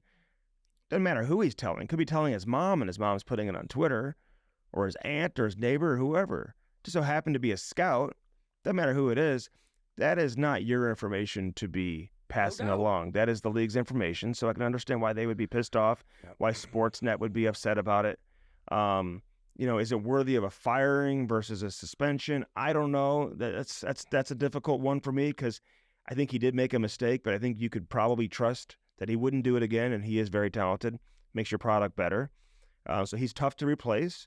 But this scout, Mark Seidel, I have heard him on NHL Network in the past. I'm not chirping him. I'm just saying, dude, you're presenting yourself as if you're some expert. Yeah. And you just know everything, and you're just so smart, yet you're being spoon-fed the information. It makes me look at him a little bit differently. So, what's Barry doing with him? Are they Jeff Marek lost his job? Yeah. He's probably making way more money than Seidel was with the Barry Colts. So, is Mark Seidel, is he losing his job? I don't know. And we don't call for that either. I'm not calling for anybody to get fired or whatever. No. But I think the whole thing is so goofy. And again, this is why I didn't want to talk about it publicly, because the information you get, there's so much gray area. You're not exactly 100% sure what happened. I knew he was tipping people off with the draft selections, but I just assumed it was for betting purposes. But apparently, in Vegas, for the first round, if you want to place bets on the draft order, they close it 24 hours prior to the actual draft. You can't just submit your bets a minute or two before the selection is made. Exactly. So, I didn't know exactly how that worked, but I just assumed there was some type of financial gain for him to do that and whatever. But again, not calling for anybody to lose their job or be fired, but when you're presenting yourself as an expert and someone is spoon-feeding you information, I just think you look a little bit... You look like a dipshit. Okay, it is what it is. Or a jackass, I should say. All right, we got. But on the other hand, with Jeff, if that's the worst thing you did, I can get over it. Yeah, there's some people I can get over that. And I have said, that I assume because the league was involved that maybe it's going to be difficult for him to land on his feet elsewhere with a rights holder. You know what I'm saying? People are like, well, he should go to TSN or ESPN, TNT, something like that. Do your own thing.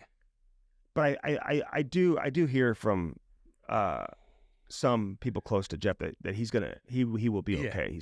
He'll be able to overcome this. Have I done which worse is great things than news. that? I'm like, yeah. Yeah.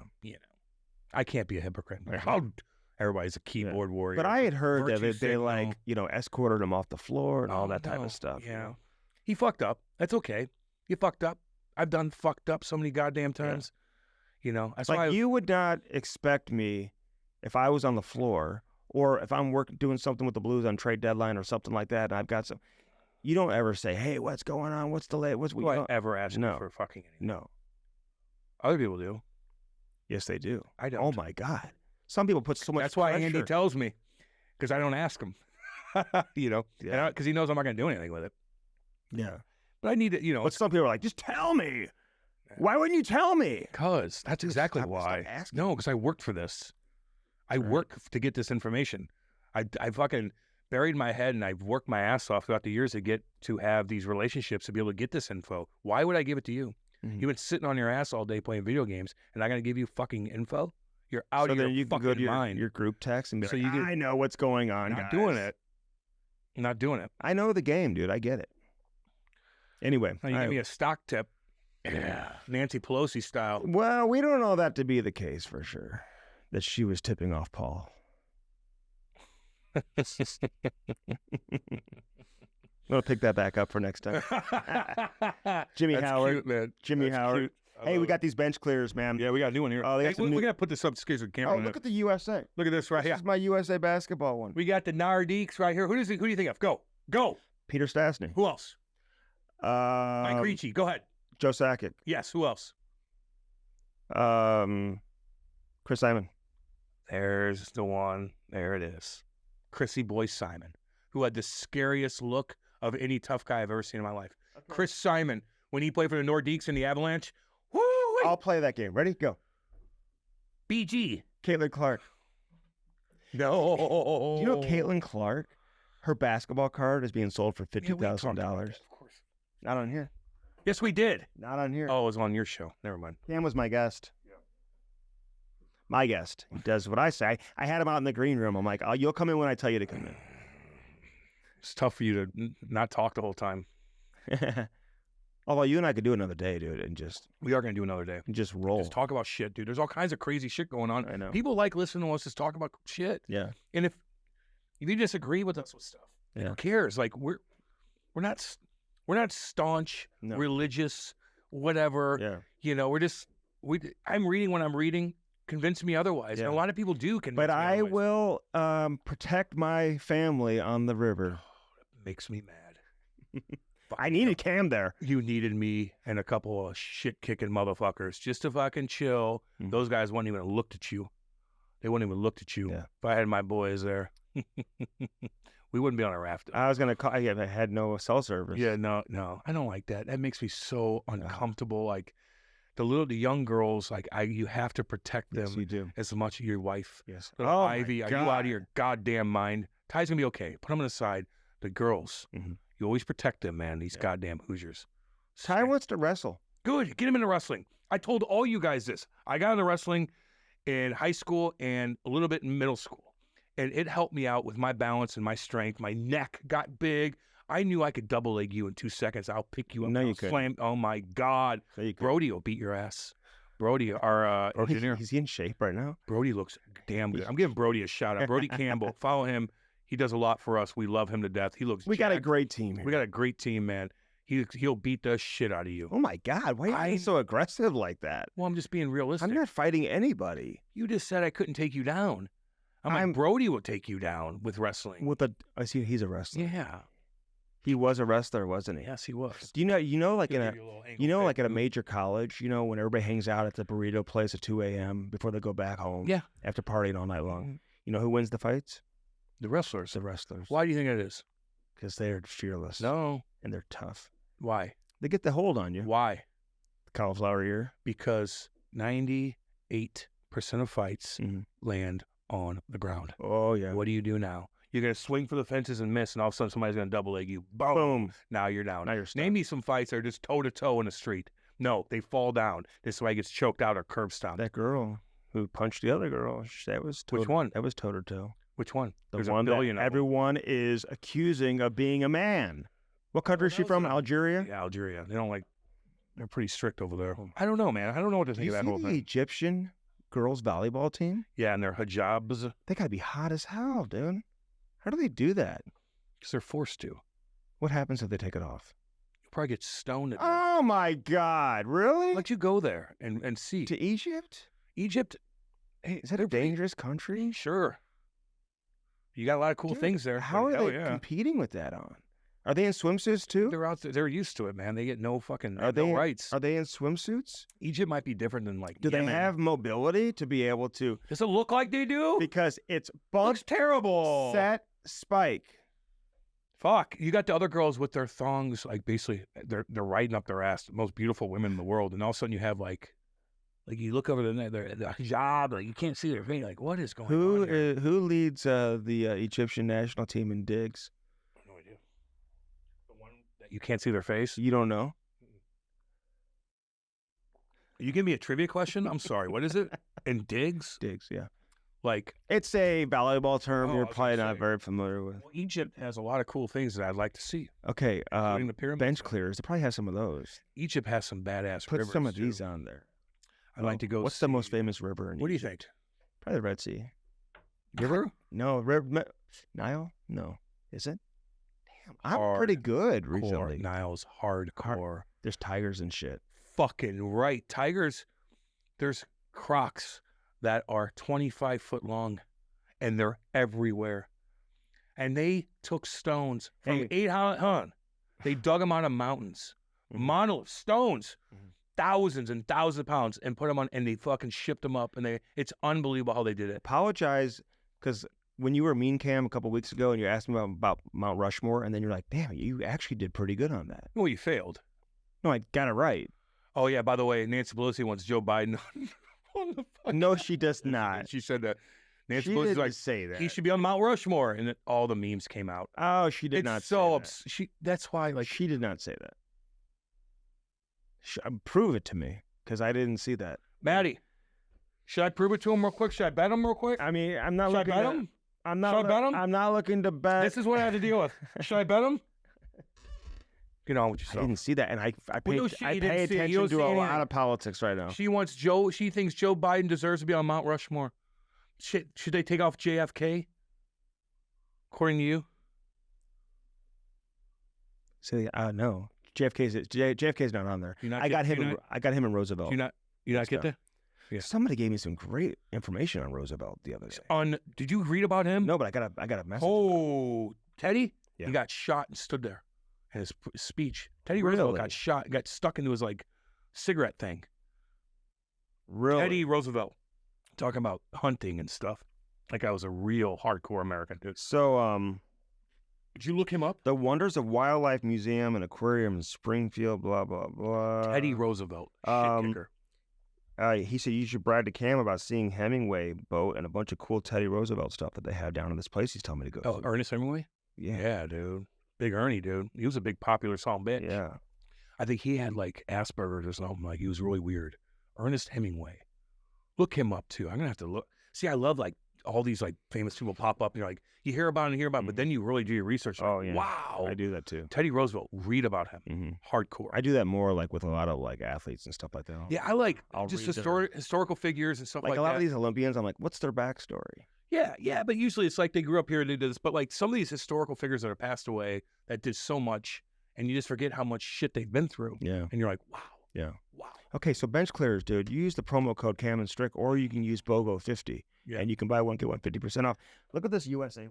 It's pretty cool. More of like a basketball one. Yeah. It has the got the hockey Olympic. ones, too. They got the hockey ones.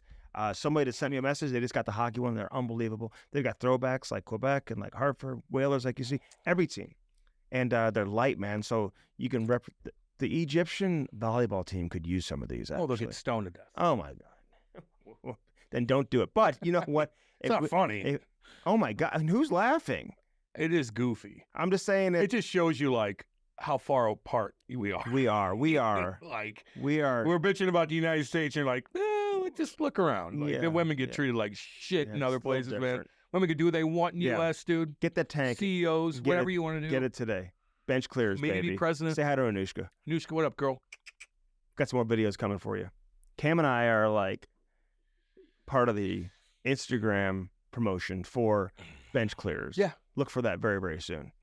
Cam's acting skills are so bad, by the way. Oh, terrible. He could never be on like Young and the Restless or like Cam memorized these lines. He couldn't do it. No, I couldn't memorize lines, but I could be an actor for sure. Really? Yeah. When we get mad at you real quick. Yeah, go. Let me show you. Ready? Scene. The fuck you say? No, what'd you say? Good. No. What did you say? It's not bad. You say something about bad. Kate? That's not bad. What'd you say about Yeah, her? that's not bad. Oh, yeah. Okay, so that's not bad. Not bad.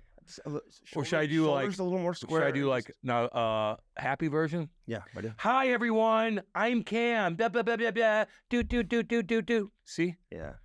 You know. We'll have callbacks. We'll post the names online and see if you're invited back. And you probably won't be.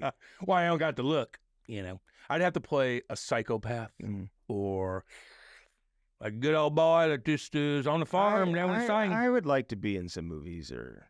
Yeah, you got the look. Do you know I was in a movie?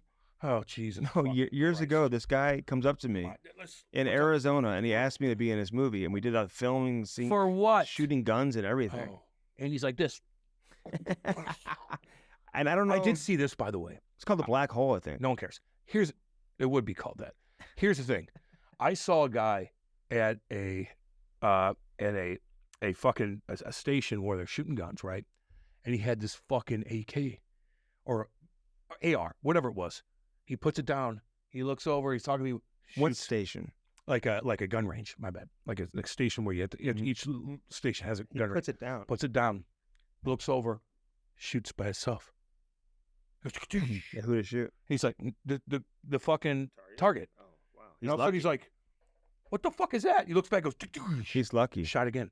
Shot again. He's like, "Oh my, you guys see this?" Bam, bam, shooting by itself. So did he just run or he just No, he held it down. It's like had it fucking take the clip out and. Do you know that the guy who attempted the assassination on Trump was at the shooting range a day or two before that? There's a lot. I saw of weird. I saw an interview. He had some weird cryptic help money coming through. No way. True.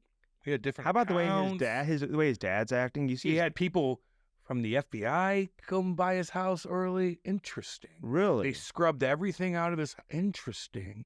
Really fucked. Soon they were like, hey, we're gonna pay you to die. And we're gonna pay you to kill it, and we'll take care of you. Well, he was probably fucking suicidal anyway. Who knows? You find those kind of guys. What do you think his dad, the way he's acting in some of these? I don't know. They run into him at the grocery store. Fucking weirdo. And they were like, "What do you think about your son trying to kill the former president?" He's like, "I gotta pee. That's what I think." Exactly. I'm like, dude, that ain't good. That's not a good look, man. Weird. Hey, I'm your conspiracy theorist. How can I not be with that? How can you not be? I just got the update from the doctor here, so I just want to see what. What? Well, ties to the doctor because he didn't sleep last night because he's coughing. You'll be okay. But he feels great. Andy, you'll be okay. So I don't know. There's other people with a lot of issues going on, and Ty's got a goddamn cold. He's gonna be okay. Okay. He just got off the river. He's skating. He's doing a thing. Ty misses practice. He's gonna be okay. We just went to hat launch, dude. You and I. Yeah, that was great. How was my driving this time? It's better. Way better? Yeah, it's not good, but it's better. You know what I mean? Cam won't drive there. I have to drive Cam there, so let's meet you at your house. it's fine. Drive me. It's fine. No big deal. So that's what I did. You drive me. I drove Cam, and so anyway, you ever have that friend like ask you for like gas money? Like, do you mind give me a couple bucks? Yeah, when I was 16. You would ask for gas money. Jesus. I'm gonna take it out of your check. Is that okay? Go ahead. Anyway, dude, I loved it out there. That is the American dream, man. It is. No, it is. These guys had a vision, coolest dudes. and they've worked their ass off to build this thing up to an incredible company. Look at these new hats I have. Look at that motherfucker. That shit ticket right there, baby. Yeah. I like that. I like it a lot. They're cool, man. So go to hatlaunch.com and get one today for your company. They're about to, I think they just created their 1 millionth hat. Yeah. They're expanding too. They showed us in their new The new facility. It's huge. Like They got a lot going on, man. Several thousand square feet. I forgot exactly. Huge, dude. I think Massive. 60,000 square feet.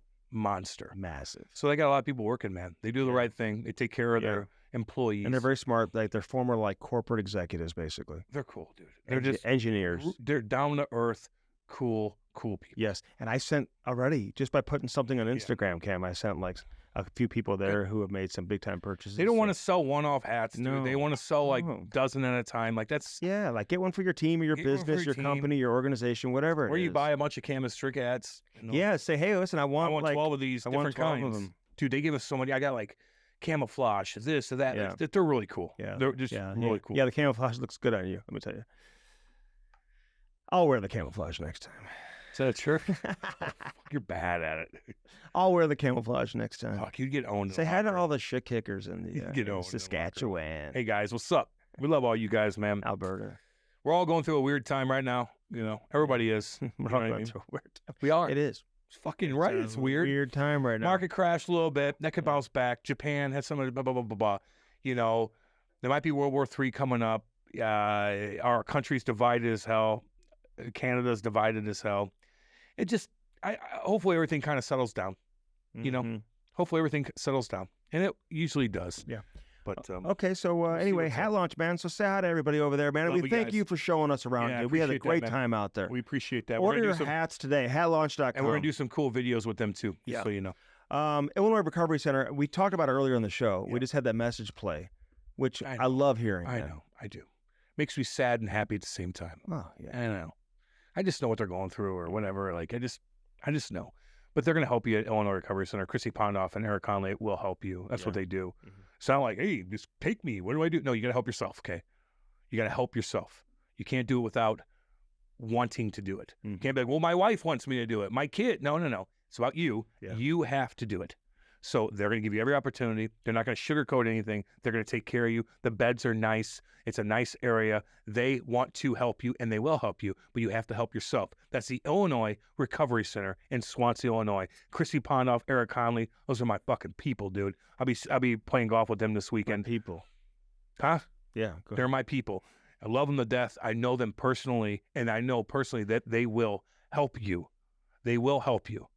Illinois Recovery Center, right there in Swansea, Illinois. And you hear that from some of our listeners. And I know personally they are helping people. God, yeah, they are.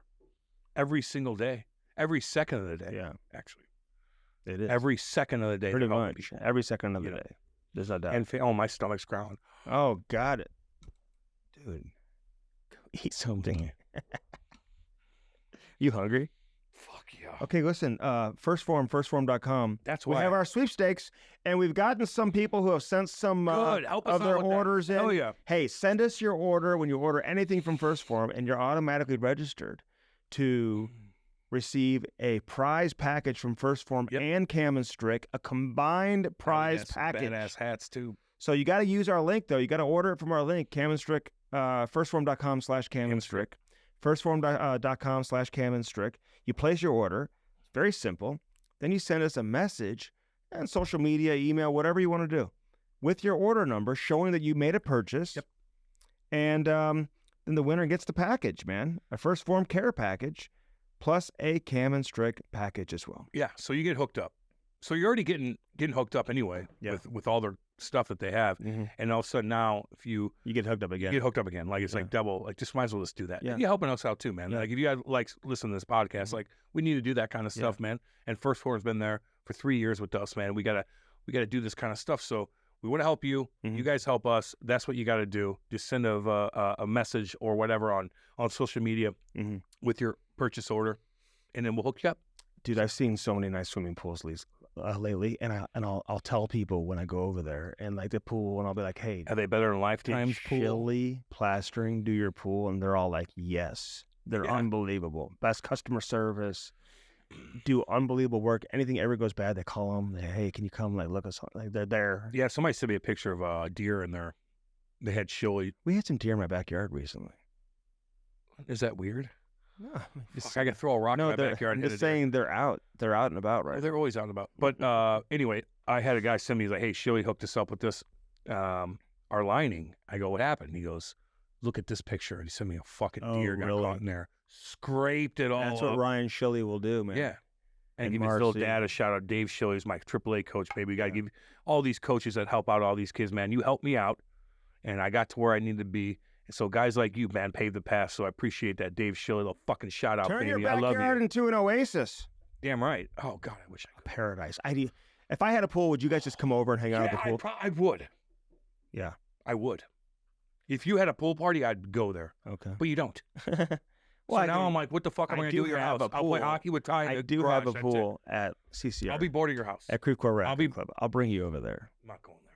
Yeah, you would. Creve Coeur Racket Club? Why wouldn't you come? Why would I go there? I'm going to a racket club to swim. It's nice. Fuck that. I'll go to your backyard. I'm not going to a fucking... Lifetime's buying I don't go to places like that, dude. I don't go to public pools. I don't go to that shit. I'll go to your pool if you had a pool party. Well, we'll have to get out of here. Shilly plaster. I don't do that. They use that Pebble Tech, by the way. It comes with a 5-year warranty. Good. That's exactly. Get a swimming pool, get hooked up, Shilly plastering. Get my dad one. Get plastered with Shilly plastering. Might get my dad. Your dad created a little bit of an issue. I think that's why you were left off the Pee Wee Quebec team. I think he was a loud parent. Andy thinks my dad was a... You would have heard that a million times over. Has anybody ever said... No. Never. Has he? No. Anybody? No. Has anybody said that I was a bad teammate or anything? No. Ever? No. Never. No. But they cut you, and I don't understand why they did that. Ask Zuki. And ask Have you John ever Leslie. asked him? Yes. And what does he say? It's politics. Did you ask Wire? Yes. Politics? What were the politics? Didn't get into it. What the fuck was that all? Oh, really? You still haven't got... let me find out. Well, do we skate with Zuki all the time? Let's me confront ask him on camera. It's interesting because in reality, I didn't even like look at it like when you brought it up. That's the biggest... Like I was doing good, and all of a sudden I got held back Zuki, to the biggest I fucking know. tournament, and I don't know. I know. It didn't matter though. So It didn't listen, matter hey, though. Proper Cannabis has that new facility in Kirkwood, and they've got like 11 statewide. You stopping by there? Use that promo code CAMINSTRICT20. It saves you 20%. I'm stopping by there today. They have a drive-through.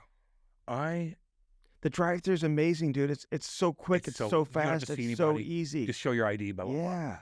You You can order online, and then you go to the drive-through, and it's ready. They just hand it to you. dude, I'm a smoker, and I could handle anything. I got some stuff from Proper the other day. Me and my buddy. Which location did you go to? The one on Manchester. Okay. I smoked it. We looked. Did you use the promo code? Don't remember. He got it. We smoked it. I'm like, I'm 250 fucking pounds of shit kicking. Takes a lot to get me fucked up. I took one hit of this. I'm like, down, But down, it doesn't Chinatown. have to be for No. that. We want give me the most fucking powerful shit you got. I'm 250 pounds. I'm stressed out. I need to chill. We smoked that. I was laughing at nothing. And that's what I want sometimes. Sometimes you just have to laugh. Happy. Me and you just laugh the whole time. Yeah. Sometimes you just got to laugh. Yeah. And we couldn't stop. And we went to... Who picked it up? My boy. And we went back to our house, and Kate's like, oh, my God. We're laughing. We couldn't stop laughing for fucking 2 hours. So I'm a man. She's cool about it, having you let you have fun and stuff like that. You think she cares about that? Did you have to have her come pick? Of all the things Did she drop you off? She could have. Did she come pick you I up? wasn't driving after that. Oh, fuck. No, Kate's worried about, like, other things. Yeah. Okay. Okay. Like weed. Yeah. I was smoking weed since I was fucking 13, Cam which is not good. Not good. Strict 20. Cannabis 20. Check that mug. Proper cannabis, baby. At Bellman, you get no what? Swinging dicks. What'd I tell you? But you get flavored water told you. and sushi, and flavored water, Swinging which dicks. is Like those amazing... Like those motherfuckers on the river, creeping out Andy's family, 20 swinging dicks, creeping out Andy's family. Ay, ay, ay. Ugh, that's swinging dicks right there. Those motherfuckers. That's who's selling your wife a car. Those fucking guys that are creeping out his 16-year-old fucking niece. God, My bench You're lucky, player's tank looked pretty good on the river, though. That's why they're chirping, probably, because they saw your arms. Dude, they look big. You see that? No, you look good with that. I told you you look better than I did. Yeah, I gotta show you again. But they were not intimidated by you. Buick GMC on one side of the street. On the other side, Cam, it's a Chrysler Dodge Jeep. A lot of options, baby. Best customer service, and they give you sushi and flavored water. That's not true. But the customer service part What are you is. talking about? Why do you have to say that? Yeah, because but people are gonna be like, I want sushi. No, of course they do. No, they don't. I had sushi last night. Sushi AI in Eureka. Oh yeah. Little shout out. You feeling sick? I got today? that goddamn squid, spicy squid. Oh God, it was good. Hot sake. I got. Spicy. Then I got a squid. goddamn party platter. Went home and watched Sopranos. That's what I do. That's what I do. I'm trying to show you something real quick because It's good for the audience. yeah, You're I'll listening. show you the arms. Come on, let's go. Come on now, Andy. And he's always dressed like it's in the wintertime in here. Well, because it gets Fucking cold. 150 It gets chilly. Cold. It's hot as shit. Let's get to Jimmy Howard, dude. Great goaltender. Played his entire career with the Detroit Red Wings. Would have continued to play, but COVID knocked him out. He was the head coach of the Brick team that just won the first Brick title for a Detroit-based team in 30 years. Which is weird. Although they had a goalie from London and a kid from Florida. Detroit but most of them are all from Detroit. Well, fuck. They got it going on, dude. I've been watching what they do with the younger groups, and they are very good at what they're doing. Zuki just texted me. Did you? Oh, he must be listening. Are his ears burning? You can't listen because we're not live. Are you interested in playing with Soup and I golf tournament? We're going to get to the bottom of this. Let's go, baby. We're going to get to the bottom of this. Bring me with you. I'm coming to play golf with you guys. Jimmy Howard, baby. Love you guys. Jimmy Howard on the Cannabis Podcast. The Cannabis Podcast is brought to you by First Form, baby. Use our link and do it today. www.firstform.com/CamandStrick. Get jacked now. They are the real deal. Get that protein, check out the apparel, eat those bars, and drink those energy drinks. Firstform.com/CamandStrick. Yeah. Now on to the interview. What do you got going on back there? You got jet skis. He's got the trampoline. You got some kayaks. That trampoline. It's going to ruin your grass. Just saying. No big deal. I know. Beautiful grass. We got the trampoline. We got the pontoon. We got the wake surfing boat, the jet ski. Oh, yeah. Paddleboards, canoes.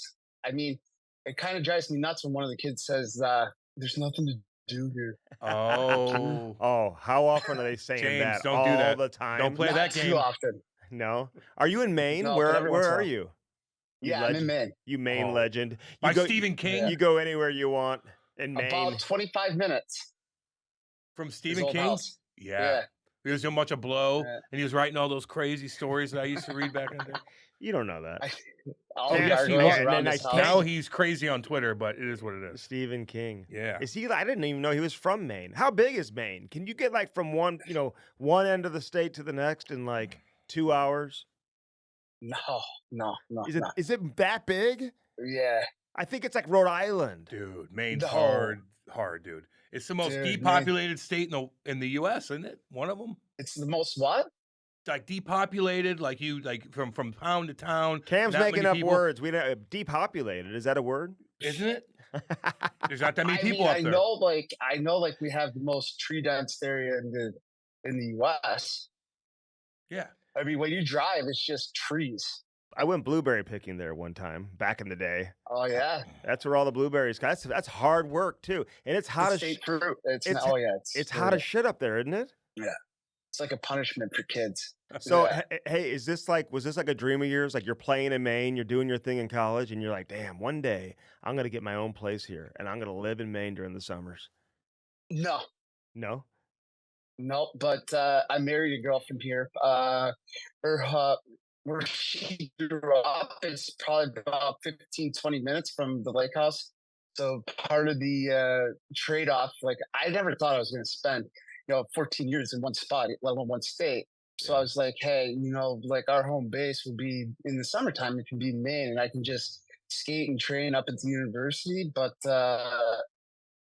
it just, I never expected to just be in one spot for my entire career. Which is crazy. Nobody gets that anymore. No. That's like legendary stuff, man. I mean, and you could have played elsewhere. No. How much did that factor into your decision to retire? I mean, retirement, it was COVID. Pretty much COVID pushed me into retirement.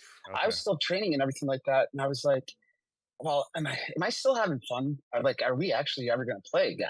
Right? It was like, and then, the best deal I probably got was from Kenny Holland and the Edmonton Oilers.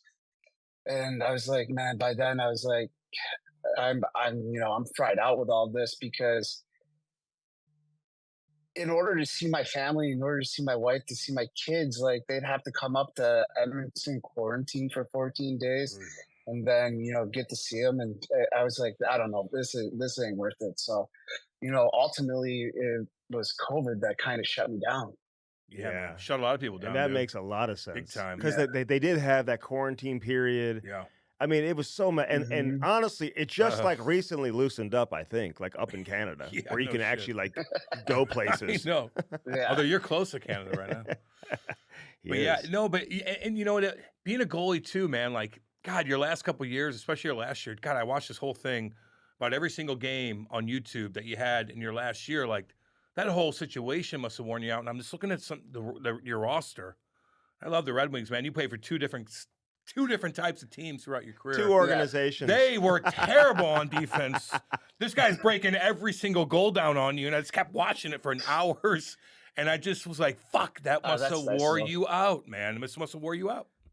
I mean, the last year, I think everyone was, pretty worn out by that was bad, all the way, top to bottom. Like, nobody was expecting us to be that bad. None of us, thought we were going to light the world on fire that year. Like, let's be realists. But at the same time, we didn't expect it to be. Oh man, it was tough every single morning waking up, going to the rink. It was. I gave the old, kind of my version of felt like I was in quicksand, and no matter what I did, no matter what I tried to do, I just kept sinking that year. Man, hey, that's what happens though. Like when you're so good as an organization for so long, I mean, it's just only a matter of time before all of a sudden you got to get back down here before you climb back up top. Correct. I mean, every organization goes through it. It's just, just too bad for my sake and what actually happened. But I mean, what was it, 25, 27 years straight of making the playoffs, and April and the D, had that big aura about it. So you knew, like, at some point, the cupboards were going to become bare, and that's what's happened. And now they're restocking them. Hey, but people love you, man. Yeah. Like, they love you in Detroit. Like, you read all the shit, dude. They stick up for you. Like, they know the situation, right? I mean, if you walk down to Detroit, no one's chirping you, right? No, not that I know of. At least not to my face, maybe behind my back. But no. I mean, it's a great spot, and like, I really enjoyed my time playing there. I loved playing, being a part of the original six organization, and being, and being a Red Wing. But it's also a great spot to raise a family too. I know people, are constantly put the city down, but I mean, it's on the up and up. And let me tell you, if the Lions actually do something special like they did last year, that city's going to turn inside out, no matter what the other sports teams are doing. I know. I love that Dan Campbell, man. Yeah. He's cool. He's cool, and he's turned it around. They got a quarterback. Yes. They've got don't break it down, Andy. Don't break it down. Do I need to break it down? No. He was a football player. They've got Hutchinson, the defensive end. Yeah, I like him though. They've got the pieces. They do have the pieces, but here's one. For the first time in forever, they actually have the bullseye on them. I know. So it's going to be like, how are they going to be able to adjust to that now? Like, teams are going to actually be gunning for them. Yeah, I know. Get that attention, man. Hey, you know what? But that's what you want, man. They were so bad for so long. I like it when they show Hutchinson's family too, like in the box, during the games. Why? Because of his sisters? I know what you're creepy. Don't be creepy, Andy. Are you out of your mind? He's got a great family, man. He's a family show. He's a Michigan legend. Hey, you would have gone to Edmonton if Kenny Holland would have offered you like Campbell money, like he's paying him like $5 million a year to not even play on the team. Like COVID. You're get like, out of here. see you, family. We'll see you in 2 weeks when your waiting period's over. I'll see you in 6 months. Did you get rocked by COVID at all? Like, did you get sick at all? Did it hit you guys? I did. I tested positive for it once, but I had nothing. Mm-hmm. Yeah, me too. Nothing. And the only reason we tested for it was, one of my kids got it. Yeah. But then the whole family had the test. But I wasn't one of those guys that was constantly going about and testing and everything like that. I was like, man, but I get it. I know it was serious because I was with my brother-in-law down in Florida when he got it, and he was down and out. And one of my buddies up here in Maine had it, and he was, crushed by it. It took, both of them, a while to, get back to 100%. But I was lucky, I guess, that I quarantined by myself in my basement in Detroit, and my wife brought me down food, and I actually went outside in Michigan and cleaned my sport court every day because it was so nice out. Get things done. Plus, things done it was Masters weekend too, so that didn't hurt. Yeah, I get you on that, man. Yeah. Everybody, I know, man. Everyone's got that sport court, man. I need to get one of those sport court. That was a great thing to have during COVID, wasn't it? Like your kids could go out there and play every day. Yeah, I mean, the backyard there in Michigan's, really nice. They got the pool, they got the sport court, they got the play structure.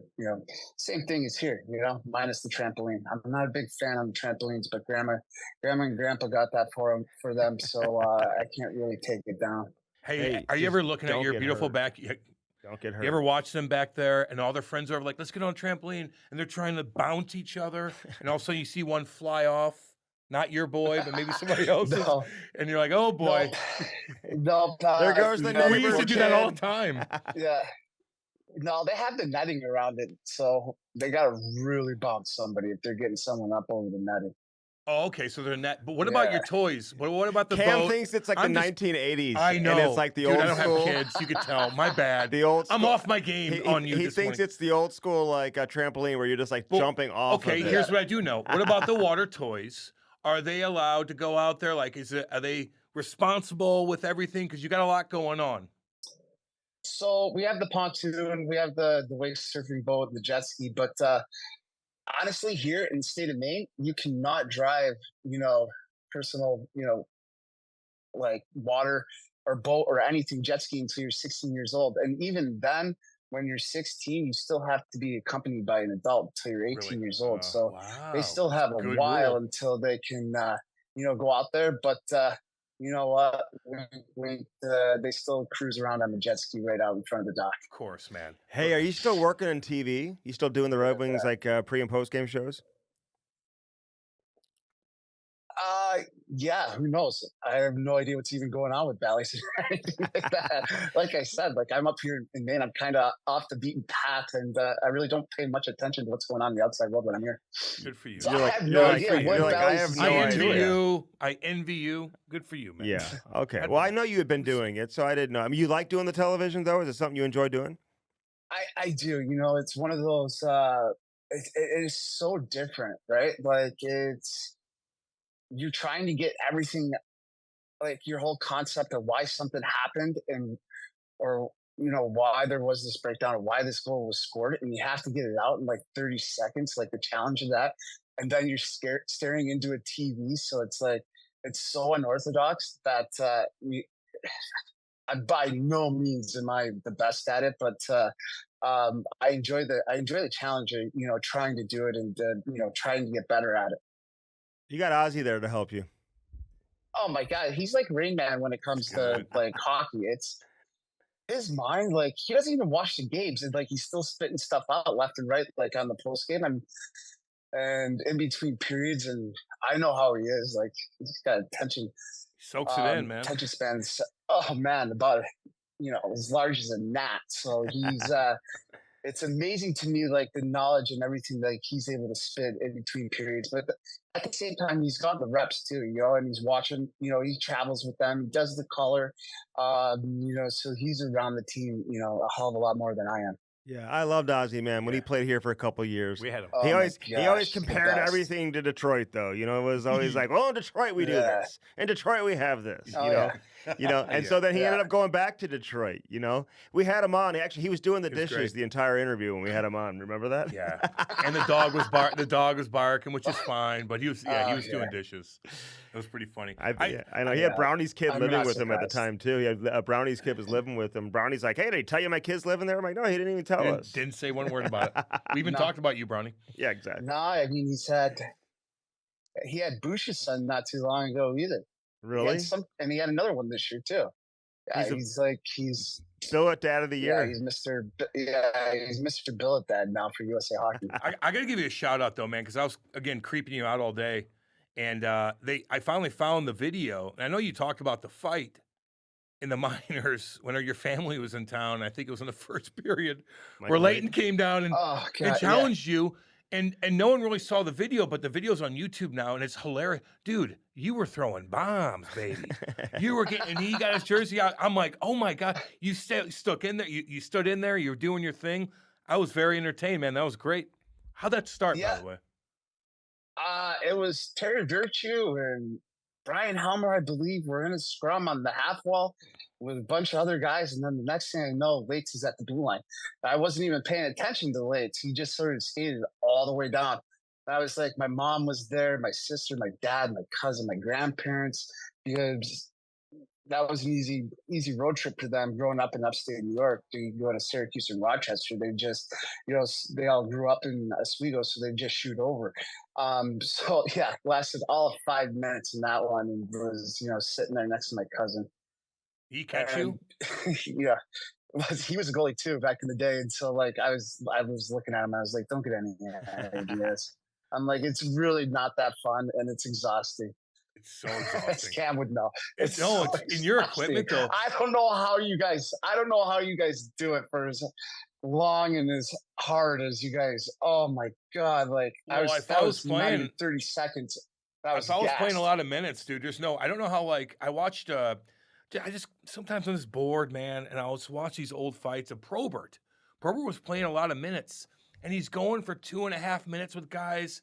And he's hitting helmets. He's doing this. Like, I can't believe his body. Like, it's just, it's hardcore. But with you goalies, you guys are always like, you're like strangling each other because your equipment's too big. Oh, yeah. But you guys were actually hitting each other, and I was very surprised by that, man. I'm like, fuck, respect, baby. Hell yeah. Was that your last fight besides your chokehold on Crosby? Yeah. Your face wash. You tell your kids about that? Fight, face wash. Oh, thank gosh. I guess when people, that's like, I guess that's like my claim to fame in Detroit. That's what's always brought up. Oh, you remember that time you face washed Sidney Crosby? Like, seriously, that's the only thing you remember?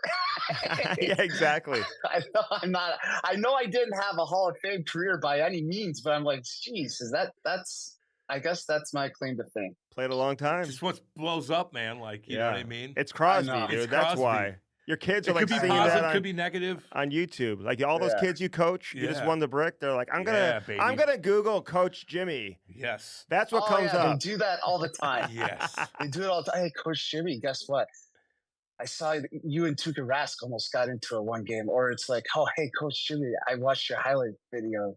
You're actually pretty good. I was like, oh yeah. I mixed in a couple of saves every now and then.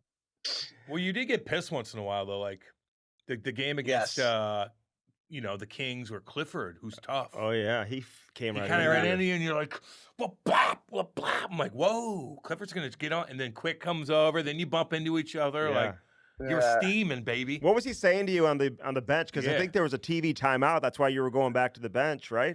And he was talking to you during the TV timeout, or what?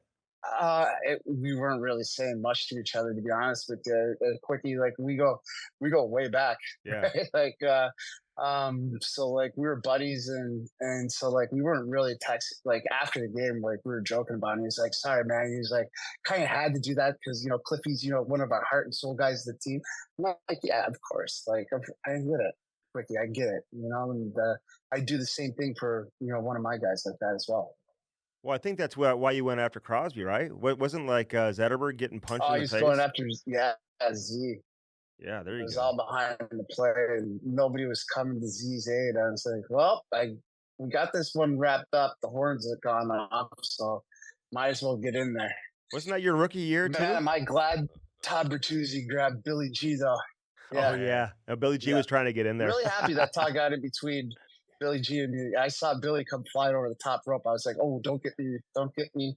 Where's the linesman? Get in here now, please. Hey, Bertuzzi was there. He was there when you were getting into it with Quick, too, at Center Ice. He was always there. Oh, he's always there. He was like my big brother. We had him on. We love him. One of our favorite conversations we had with Todd Bertuzzi, man. He was awesome. You did play with him. He's got that, exterior of being this big, man's man. Like, he's just one big teddy bear. one big teddy bear. Like he is just, Who he's such crushes a nice guys? guy. Who crushes guys? Yeah, score some big Yes. time goals. Got some skill. Unbelievable goals. Like his hands, like in practice and stuff like that. Like he'd always come out early and do like the goalie drills to get us warmed up, and he'd stay after. Like his hands were unreal. People, always, thought about him about his physical play, but go back and watch like some of his goals in like in the shootouts when those first started. Yeah, that's unreal. I remember playing juniors and be like watching all the highlights, and I don't know, for some reason I thought he was some heavyweight tough guy, and all of a sudden all his highlights were him dangling guys, doing crazy stuff, having the puck the whole time. Yeah, man, he was cool. He was cool when he came on the pod too. Yeah, been through some shit. I did see a video of you though. Again, creeping you out. You're chilling in the locker room, like you're doing an interview, and all of a sudden, like Gordie Howe just walks in. Like Gordie Howe, like he just walks in. You're like, hey, and he's just chirping you or something like Gordie. that. Hey, Gordie. Like, was that a common occurrence? Just like when he just walks in, did everybody kind of just stop what they're doing and look at him? Yeah, it was. It was all. It was very common. Like whenever Mr. Howe was in town or Mr. Lindsay was around, like Mr. Lindsay was in our dressing room at least once or twice a week. Like, and he would come in and he would sit down before practice and go stall to stall to stall and just talk. It didn't even have to be about hockey. It could be about your family and everything like that. So that was, something like I'm going to look back on it and remember, like Mr. Lindsay, like sitting next to you, like we owe that man a lot. I don't think, a lot of these current players realize what he did and how he changed the game for us for the better. So like being able to sit down with him and just have a genuine conversation, or whenever Mr. Howe came into, the dressing room, everyone just kind of stopped what they're doing. And he had this aura about him, until the day that he passed away. So it was always special to, have those guys around. But another guy that, well, I don't speak much Russian, but you get what he was kind of trying to get. Was Vladdy coming into the room too before games? Konstantinov, And Vladdy would be around and come down and he would go and he'd sit in the stall that was always next to Nick. When he was still playing. So those kind of moments are truly special, and what. I wish, some of these young guys, had those experiences that, I was able to have. God, dude, you're so lucky. You are, dude. Vladdy Konstantinov. He used to rock guys. Oh my God. I used to love people. Dude, did you ever see Fedorov? Does he ever come around? No. I talked to him on the phone. I think, it was during COVID, about going over to Russia and playing. I was like, I don't know if I can go to Russia. I don't know if I'm built that way. How many rubles? I'm built that way. How many rubles? I know shit. Yeah. A lot. You got to pay me a lot. Yeah. Yeah. There's no COVID. That's too bad, though. That's too bad, man. We grew up on Fedorov. You know you're a legend if you go by Nick, and everyone knows who you're talking about. Yeah. You don't even have to say. He said right? Mr. Howe. The perfect human. Mr. Lindsay. Although, listen, Pavel Datsyuk, like, is he human? Like, have you checked? Like, is he a real person? Like, that guy. And did you ever, like, bring your kids to the rink and be like, hey, Pavel, will you just, like, skate with my kid? Like, teach him everything you know here for the next 30 minutes?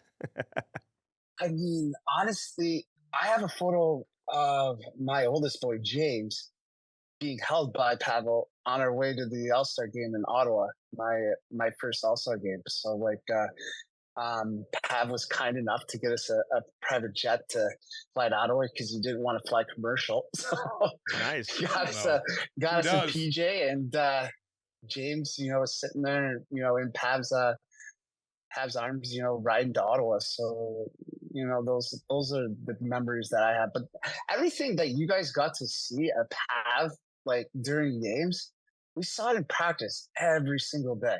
Like every single day.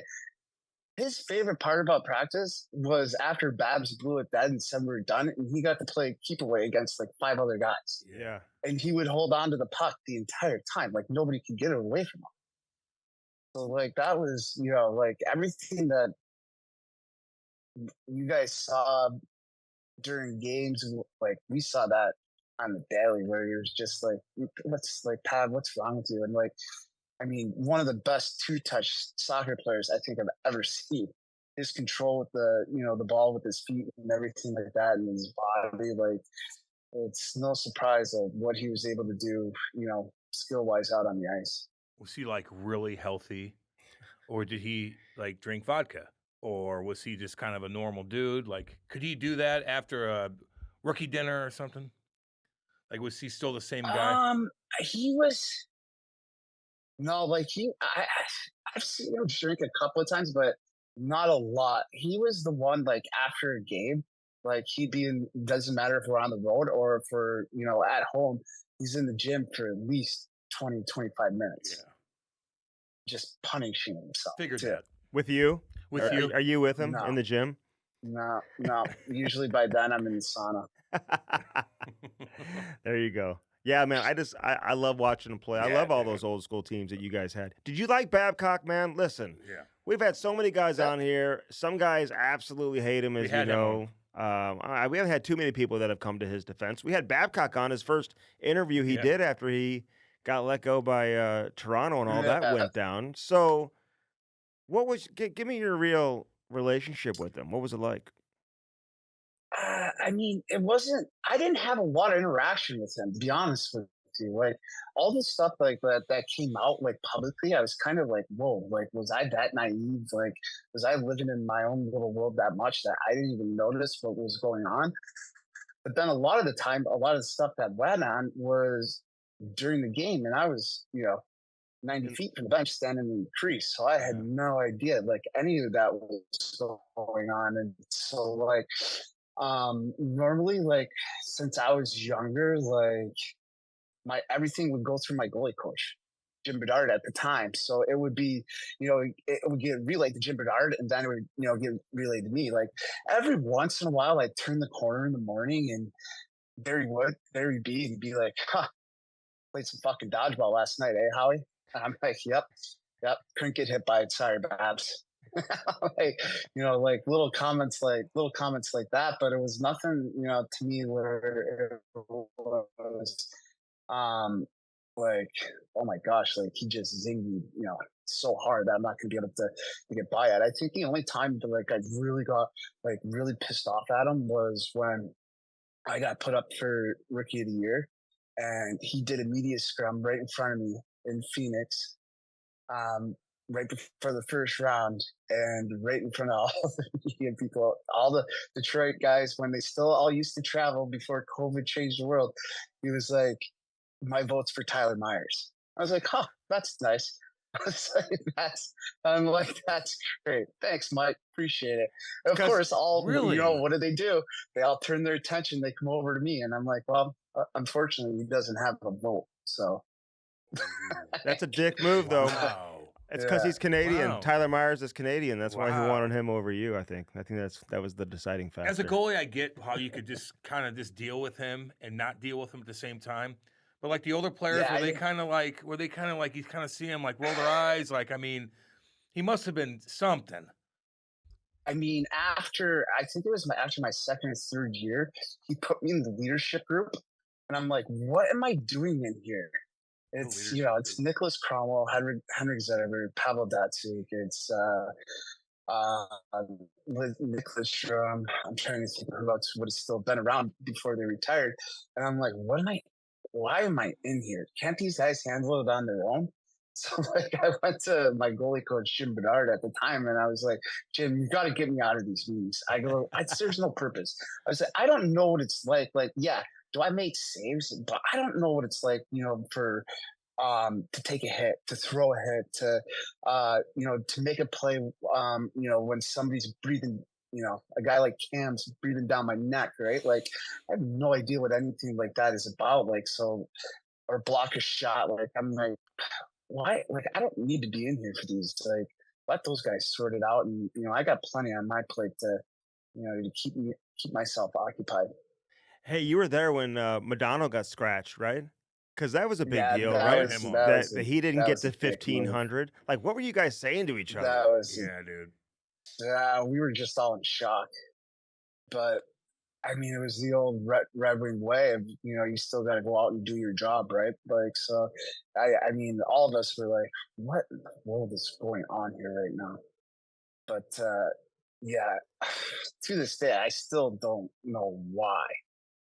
So, like, why were you gonna bench Kelly in Chicago for the outdoor game? Like, like some of these moves, like they make zero sense. Like, why do that instead of, probably just to flex his muscle? Yeah.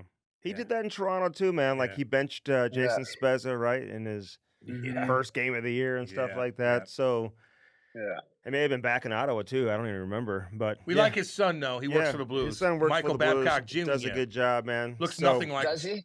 He does look like him. Does he? I think so. I don't think so. I don't know. I gotta look again. Mike Babcock's pretty big. Like, he's a big, intimidating guy. I guess so. So. Who was your favorite coach? Like, did you have the same goalie coach all those years? Because he was with the Red Wings, Bedard, right? Even before you got drafted. Oh my gosh, yeah, he was with the Wings for 20, maybe 20 plus years. Yeah. So I had Jim Bedard for the longest time, from about, it was 2005 to about probably 2015-16, when he left to go to Dallas with Jim Mill. And then I had Jeff Slayko for the last 4 or 5 years of my career. And then obviously, had Babs for the longest time. Yeah. And then, Blash as the head guy. Yeah. So not too many different coaches. It's weird. Like, it's funny going and seeing guys, out and about with, all the minor hockey rinks now, and like they're talking, they know all these people. And I'm like, man, I lived in one spot, very sheltered for 14 years. So you did. Very lucky. So, like, what does a goalie coach explain to people what they do exactly? Especially when you're a veteran and you're like, your style, your warm up, all that kind of stuff. Do they just kind of guide you? Or is there any goalie coach that says, hey, you need to try this? You're like, no, I don't work that way. Like, do you have arguments with them? Like, how does that go? It's more discussions, right?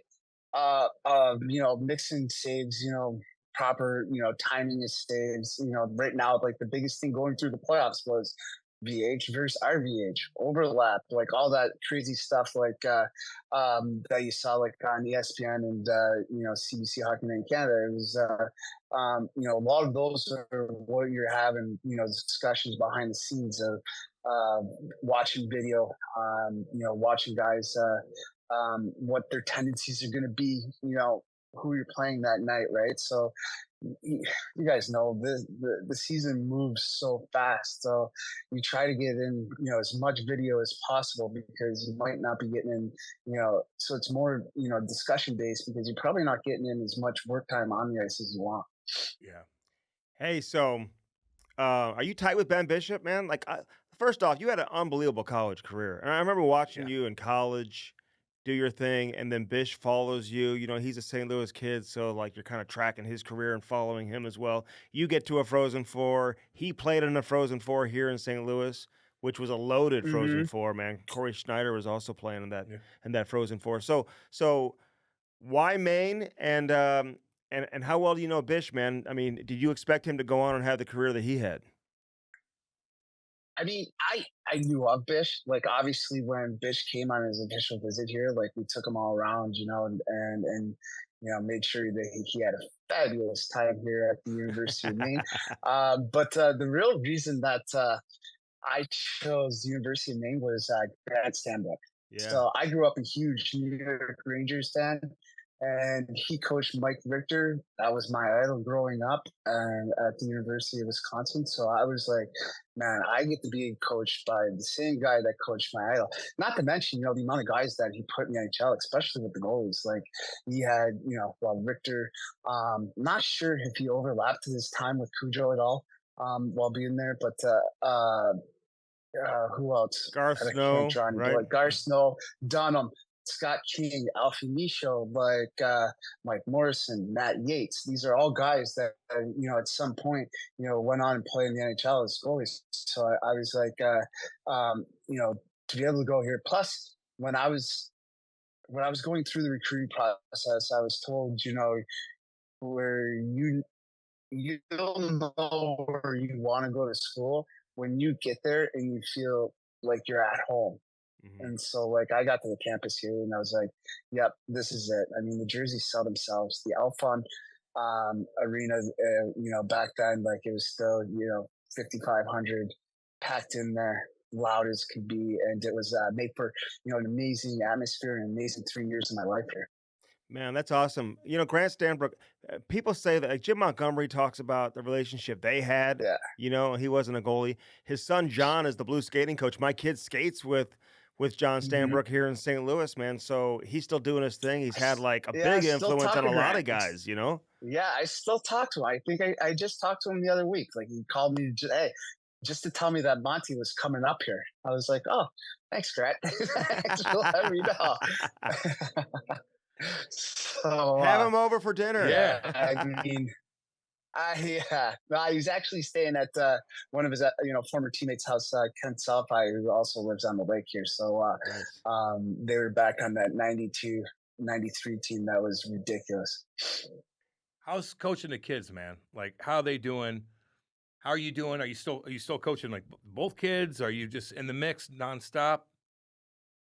Well, I was coaching both my older boys, James and Henry, but it got to be too much. And plus, my oldest son, James, he loves hockey, but he likes lacrosse more. So he actually moved on from Little Caesars, AAA hockey to Detroit Honey Baked. So he moved on to Honey Baked, and now he's being coached by one of the coaches over there, and I'm fine by that. I actually enjoy just driving him over and being a parent and watching him, watching other coaches, coaching styles and stuff like that, and stealing drills, because that's essentially all we do, right? So, I mean, I enjoy it with the younger kids, the 2000, I got the 2014 kids, birth years. So, it's fun to, just keep teaching. And yeah, can it get frustrating? Because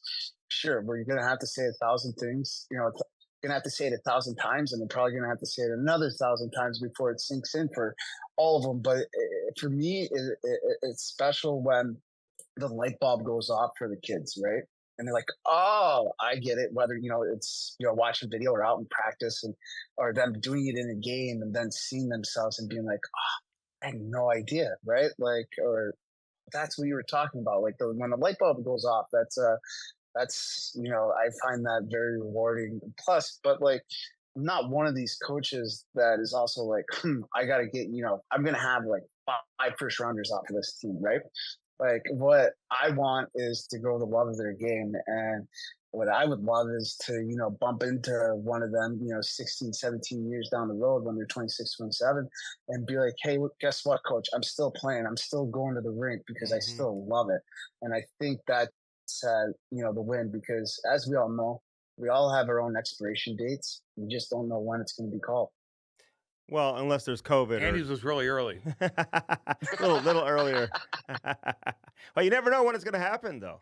Hey, so congrats on winning the brick, man. And, yeah, dude. And Thank you. I saw the video. I watched probably 3 of your games live, as you got to the semis. I watched the championship game live, too. They got the play-by-play going on. It's awesome. It was cool. The Pusateri kid has some history here in St. Louis as well. Played some tournaments with the Hockey Club of St. Louis, so a few years back. So it was great, man. How much attention do you get for that? Like in Detroit, when you guys got back from Edmonton, like, are you doing interviews? Are people paying attention to it? I couldn't believe how many people were actually texting and paying attention to it at the same time, right? So like when we first got back, Brian Rolson, who oversees, Little Caesars hockey plus the Detroit Junior Red Wings program, they wanted us to go like right away to down to Comerica Park to be recognized at a Tigers game. And I was like, well, Rolly, you got to pump the brakes there, because we got families going off to Banff now. They're extending the trip. They're going to, go have some family time. And I go, we've got one kid from London, Ontario. We had another kid from Florida. I was like, Rolly, literally, I'm going back to my house in Michigan. I'm unpacking, packing, and heading to Maine. Like, I'm out of here. I need a breather from youth hockey and everything that goes on with it. And I was like, I'm out. I'm like, we can do something, but it's going to have to be, in August. I go, or even better, let's try and get some dates and like get these kids down to, one of the Redmond games where I think that would, make it, mean that much more for the families and the kids. Like, to be the first team in 30 years to be able to win it from Detroit, but also to be the first one in Detroit Junior Wings their program's history to be able to win it. Like, these kids deserve something, a little more than waving their hats at a baseball game. So how do you keep these kids focused, not get too far ahead of themselves, man? Because you got social media. I mean, they're creating like, viral, social media videos of these kids, man, on Instagram. I mean, they're for that 2-week period, they're almost being like recognized and celebrated like they're NHL players. You know what I mean? Yeah. It's crazy. They get so much attention. I see some of your kids, they've got like endorsement deals. They're pushing products on Instagram and stuff like that. So how do you keep these kids grounded? Because so much can change, man. And at the end of the day, they're 10 years old. They're great at what they do right now. There's no doubt about it, but they're still 10, right? Right. Yeah. It could all change. I mean, to me, it's more of, the parents have to ground it. Like, it's one thing for me to be the coach, but like, I'm also still a dad on the team as well. Like, I have to take care of my son first, first and foremost. Do I have 14 other families that I have to worry about? Yeah, but when it comes to that stuff, like the interviews, all that stuff, I think to the kids, I still think they're so young. They're still very naive to it and how social media and everything works. That and you know what? I could be completely freaking wrong here, but in my like dealing with these kids on a daily basis, I don't really think they know like the entire process of what their parents are actually doing. Yeah. I don't think it's really them, because I know my kids have phones. Yeah. And I know my oldest, who's 12, he knows how to do reels and stuff like that. My 10-year-old, no idea. Good. Maybe, I don't know. Maybe. So they're not walking in a locker room just like with their phone, like, I'm playing a game, I'm getting dressed, I'm doing this, I'm doing that. And you're like, dude, chill out on Instagram. Like, they're not doing that yet. No, like we told them, like I told them as soon as we got to Edmonton, like, there will be no phones, 2 hours before games. Like, put it away. Just put the phone away. Like, here in Michigan, like, or when I'm in Michigan, you can control it a little bit better. Like, we do have like one of those little clear shoe racks that I picked up off of Amazon. And in order for them to go into the dressing room, they have to drop their phone off. Right. So like they're not on it. Plus, with all the rules and everything with safe sport, that the kids aren't allowed to have their phones in the dressing room anymore. So it's a little bit easier to regulate in the during the fall winter season than it was in the spring, because that brick tournament, that was my first time. It is literally organized chaos. They do an unbelievable job of putting everything on for everyone that's involved up there, and for all the kids, they do an amazing job. But I'm like, geez, what? I was like, I didn't even know this thing existed 6 years ago. So it was fun to be a part of, nonetheless. It's like Michigan, like recruiting your kids already. We'd like to offer you a 4-year scholarship. You'll be making money soon. Some NIL money. Yeah. Brandon Barrow and Adam. Yeah. Nars from University of Michigan, and then Adam Nightingale from Michigan State. Yeah. I've already been knocking on everyone's doors. Good luck first at Western Michigan. Hey, what about the parents? What about the parents going in the locker room? Like, I guess they're a little bit older now, but like, do you have like a rule where like, no, parents need to stay out? Okay. It is what it is. I'm coaching. Talk to them beforehand. Yeah. I mean, during the whole brick process, when we were playing brick tournaments, there was no parents in the dressing room whatsoever. Plus, when you're in Edmonton, like all the kids, I'm not going to, like, some of the kids, just want their skates, tied by the parents. Fine, by all means, go. So they would walk up to this area where you could sit down on a bench, and the parents were allowed to come tie their skates. So that was nice, but it's a little bit different. Like in we have some screwy practice times, like once a week. Like we might be at like 5 o'clock, so we might have kids running through the door at 4:55 because the parents working and everything like that. So it's we got to be a little bit more lenient in the fall winter season. What are you guys doing different? I'm trying to figure it out. I mean, I talked to Nathan Gerby a good bit. He coaches the same birth year as my kid. But I'm just like, how often are you guys on the ice? And, I mean, some of these kids, they're not going to school. They're homeschooled. They're skating before school. They're skating after school. Where are you on all of that? I'm not going to say one way is right and one way is wrong, right? Like all my kids go to school. They want to go to school. Hey, you know what? Then, you're going to go to school, and then, your practice time is your practice time. You're going to have to do stuff on your own then, right? Like we have the shooting tarp, we have stick handling stuff, we have everything right there at the house, in order for them, they want to get better. But I've also told them time and time again, I'm not going to be the one that goes out there and hold your hands, counts how many shots you're shooting every single day or anything like that, because that's got to come from within.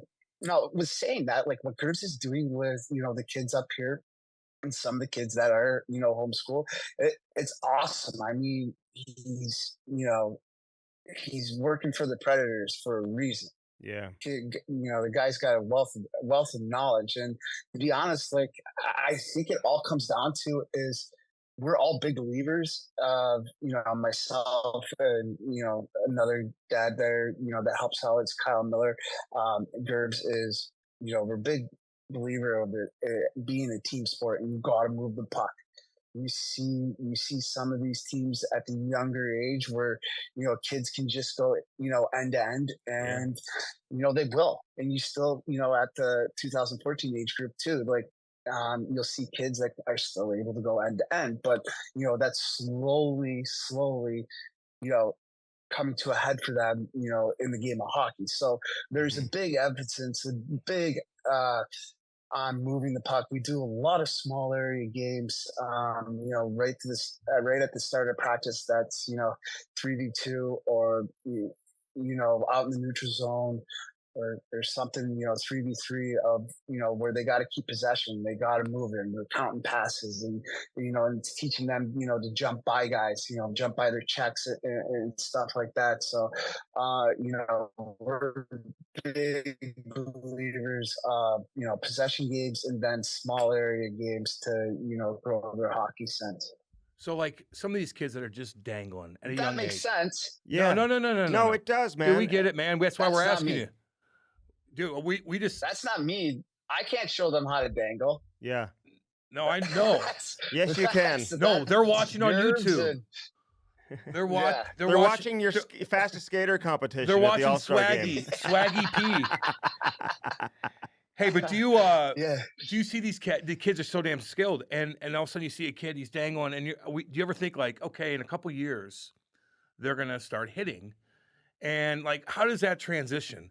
And have you seen that firsthand where like, all these kids are, maybe their head's down, but they're not getting caught. And all of a sudden, a year later, now you got kids that are looking for that.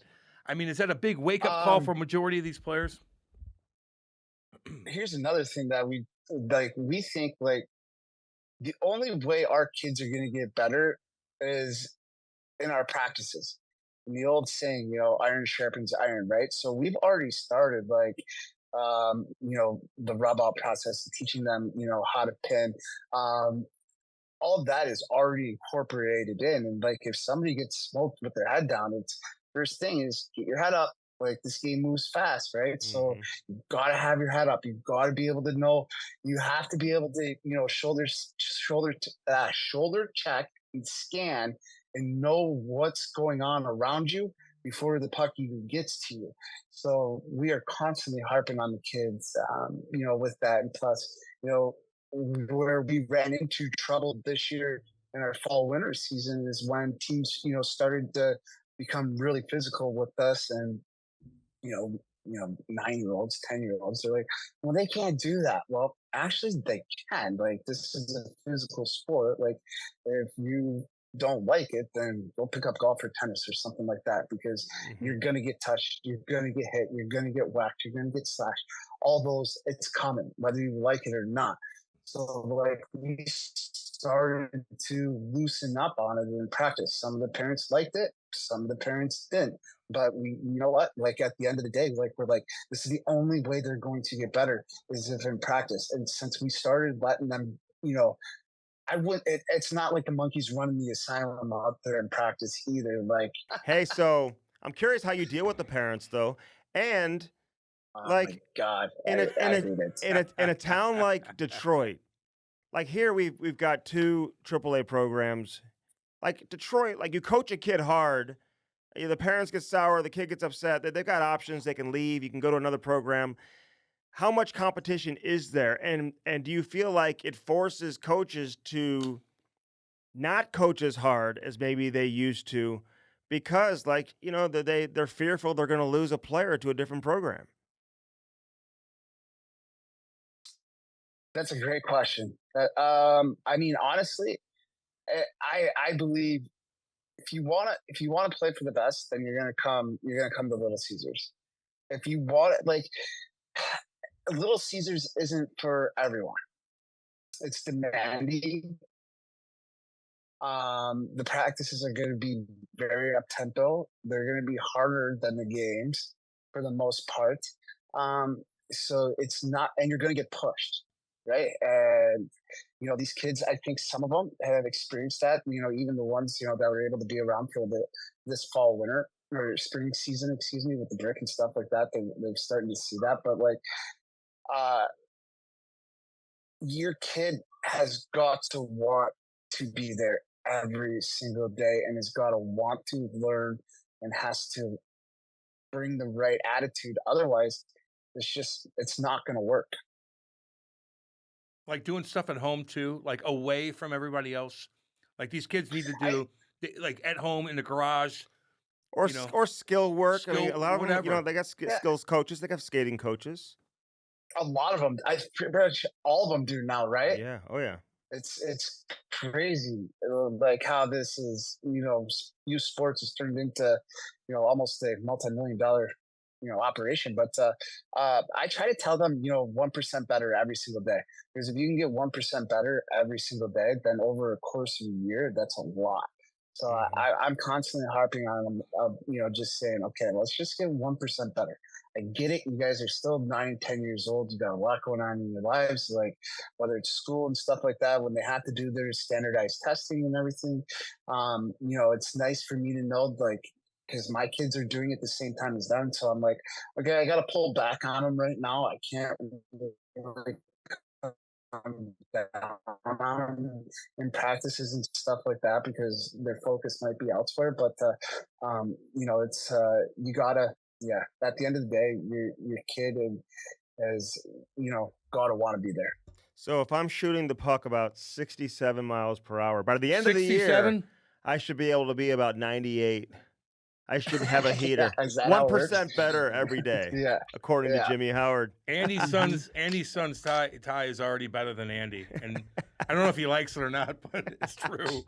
It's true. That's okay. Yeah, but what about kids traveling, man? Like at 10 years old, like, they get invited to different tournaments all over the country, to Vancouver, actually North America. Like, do you want to, if you can, do you try to do everything at that age? Or do you pick and choose, or does it matter? Depends on, I guess, what city you live in. Yeah. I think you pick and choose, right? Like, let's be honest. Like, some of these things out there nowadays are money grabs. Basically, what they are. But there are some some cool ones out there for kids still to be able to do. It's just if you have the means or not to, be able to do them. Like, I know Ozzy has allowed Max to go over and play overseas already, for a week.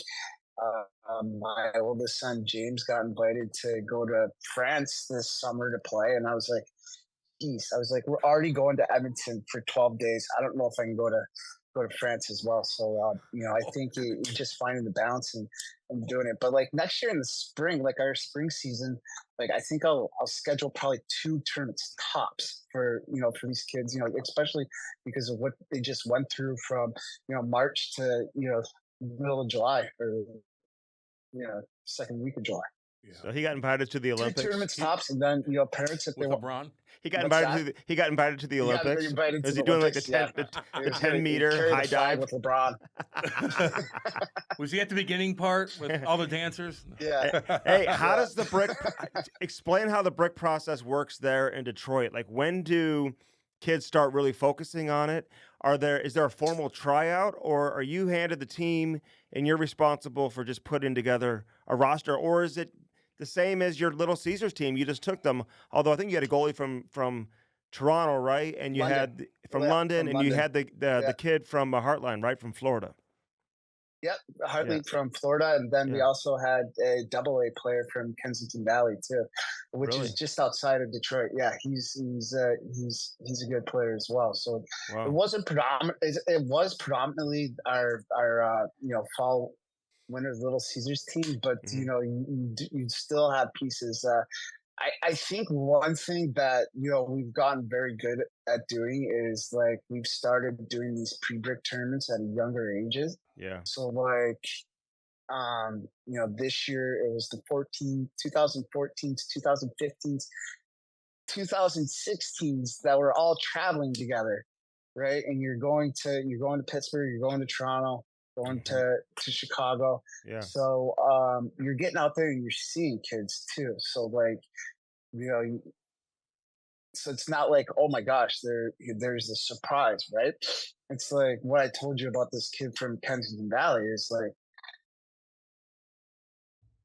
they're like, where's this kid? Like, why isn't he playing for your Little Caesars team right now? And I'm like, guys, I mean, youth hockey, especially at the AAA, level, like it's not exactly cheap, right? Like we've known about this kid for several years now. It's just we're not going to push the family into an uncomfortable position either, right? Like so, it's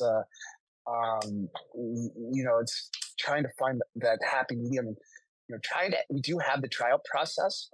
And you know what? There was a lot of kids that really opened up my eyes at the selection process. But then when you get down to it and you're actually picking the team. First off, I don't think I've ever been so nervous in my life picking a 10-year-old because I guess I got a lot of empathy for the kids. But I'm like, yeah, but you get down there and you're talking about it with other coaches. And I brought in a bunch of other coaches from, throughout Little Caesars organization to, help give their, all right. So like you do have that process of picking the team. But the thing is like you have this comfortability factor with, your kids that you constantly see. And then, the biggest thing is how are these kids going to react into situations when they're playing against the other elite, kids from around North America? So like that was like the biggest thing is why, more kids from the Detroit metro area, didn't make it as, why there was more, like Little Caesars kids. Yeah, no, I gotcha. How many kids did you keep total? We went 8-5-2. Okay. And 8-5-2. That seemed to be like the magic number. And what will you keep in the fall? Jeez, to be honest with you boys, I haven't even looked at my roster for the fall since I got here. Kind of trying to stay Dude, he's away chilling from on the hockey. boat. He is. He's like, I don't know. Come on, man. Let him chill. I have 13 skaters and one goalie. Okay, 13 skaters and one goal. I know it's tough when you gotta skaters. cut a kid though, but like they'll learn from that, man. We've all been through that. You know what the bitch of it is? The parents hate you. Yeah, that's the biggest thing. And you see them all the time, and they get that look, and you're like, "Fuck." I know. But and they don't get over it. They don't get over it, Andy. They don't get over. It's a tough one, man. Yeah, but whatever. You got to deal with that too. Yeah. But Oh yeah, all the time. So It's not fun, but some taking it better than others. So a few more questions. yeah, man, you've been awesome. by the way. How many times do you guys practice per week? And like now, when you're in Maine, is he skating in Maine, or are you giving him a break? Like, what's the summer plan after the break? So I'll start that one off first, since we're here. I've shut them both down for 30 days. We're only here for 30 days. The weather's been great. That last year, the weather here sucked. They skated a lot. I'll get one of the captains from university, to skate them, put them through the skill skates that they do up at the university in Orono. So, I'm very fortunate that we do have that luxury, but this summer I was like, for 30 days, I was like, Rachel, I don't even care what other parents are doing with their kids. I was like, we're shutting them down. I'm like, they need a breather. They need to be, 9 and 12 or 10 and 12 years old. So we're not even packing their stuff. Don't even ask me to pack their stuff, because it's not happening. To go back to your first question about practices, 3 times a week. We really try not to schedule games during our practice times. Okay. So like we have other extra ice time, at the rink where we practice out of. Like we have other times that we can use to schedule games, like on the weekends. So we'll practice like Monday, Wednesday, Thursday next year. So will they do stuff before school and stuff like that too? Like here, like if you want to do skill work, a lot of times it's before school, and then they go to school, after doing that in the morning. Yeah, I mean, Stacy Barber, who is the skating coach that it seems to be like we all use here in Michigan, for Little Caesars, she does do like a 6 a.m.er, but it's like in Farmington Hills, and that's 30 minutes. My kids have to be to school by 7:30 in the morning, so it's kind of impossible to do. It's hard to do, yeah. So it's I think it's like everything else, just parents finding balance. I do have parents that get up and go to that 6 a.m.er before school, but I try to tell them, don't do it like on practice days. Let them put the kids sleep. You need to start homeschooling. Dr. Howard, you need to start teaching your kids. He's like, hell no, man. He's like, no, I need to get them to school so I can go back to bed. When they're off to school. Oh, shit. Hey, real quick, you got bears out there? Oh, yeah. Of course. Why? Well, I'm just saying. It's the Maine black bears. No. I'm just saying, do you have a couple that creep around? You got to put your garbage away. Like, we don't have too many out here. So I was just explaining, like, just want to know how it is. And do you worry about the kids outside sometimes? No. Okay. No, never. Every once in a while, I guess, in the springtime or in the late fall, there'll be one like, cruising around. But not, to be honest with you, the black bears, they're pretty, scared of human bears. Yeah. They're not like the massive black bears, right? They're like the medium-sized ones up here. They're more skittish, and they'll just take off for the most part, unless there is babies. There has been times where you're on a golf course up here, and a couple of cubs come rolling into the fairway, and you got to wait until they're done with playtime. Yep. Yeah. Just asking. The bears don't scare me. It's the moose. Mm-hmm. Yes. Those things can oh be my mean. God. They're strong. Yeah. Trample you. And they're massive. Yeah, dude. Every once in a while, like when you're driving up north, like we have to go up through Sherbrooke to Montreal and down. That's the fastest route. Like when you're going up through the Appalachians and northern Maine, and you come up, and they're always in the low-lying ground. So you got to be careful when you're going around the turn. You don't want to run into one of those. It's like a brick wall, dude. You ever tell? I've had one charge my vehicle once before, and I was just threw it in reverse, and I was like, I don't know what to do. Get out of there. Just get out of there. Yeah. They'll puncture your tires too, with their stomp on you, dude. No, probably more stomp on it. God, dude. Hey, you ever tell the kids like you need to be more like Lidstrom, like watch Lidstrom, guys. Guys, watch number 5. Watch what he does with the puck. Be perfect. See how he just looked him. Yeah. See how he just looked him off. Did that look difficult? Get out of here. Do you see how easy he just made that breakout pass? Exactly. Be like him. And be nice like him. Yeah. How come you guys always get your shots blocked, but he could always get them through? Yeah. I know. You ever see him get mad and like snap and want to kill somebody? Oh my gosh, no, I don't think so. No. I've seen him get visibly upset, but not to the point of like him wanting to snap. Smashing sticks in the locker room between Breaking. periods. No, Gatorade. That was more left up to drapes. Yeah. Drapes. I could see that. Those guys, Awesome. when those wires used to cross, oh my god! I love it, man. Nicknamed the General for a reason. Love Draper. I got to know Maltby Yeah. pretty well, man. He's a great guy He's too. cool, dude. He seems like Oh, a he's the great best, teammate. The best. They're all great guys. They were all great guys, and they kind of put me like right under their wing there, right? Yeah, dude. So right from the beginning. So it was always, nice having those guys in your corner too. Did Hasek invite you over for dinner?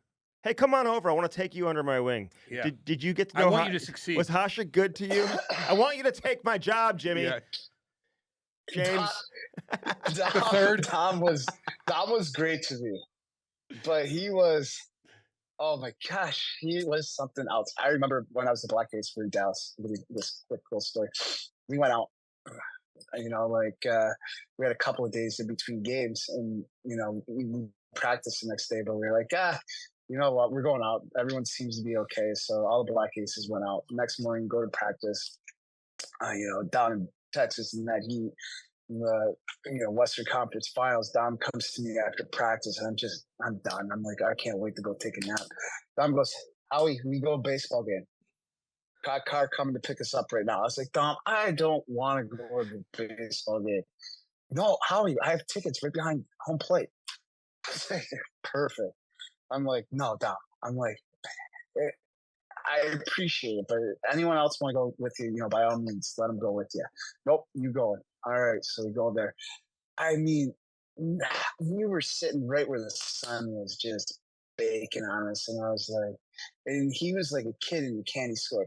He loved collecting those little bats. Yeah, He like a loved going child. to the ballparks and getting those, and getting the little bats, and like The mini he bats. would come back to the seats, and he'd have a bat. He'd have those the ice cream that were in the mini cup in the mini hat. batters hats, Yeah. mini cup. Yeah, It's a child.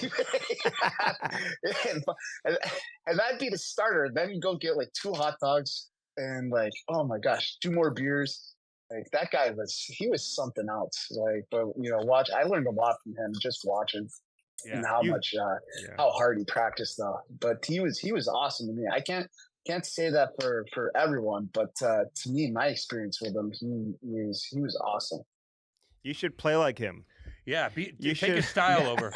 I always appreciated it too, since he was over 40. I could always pencil in. I knew exactly when I was getting called up every single year.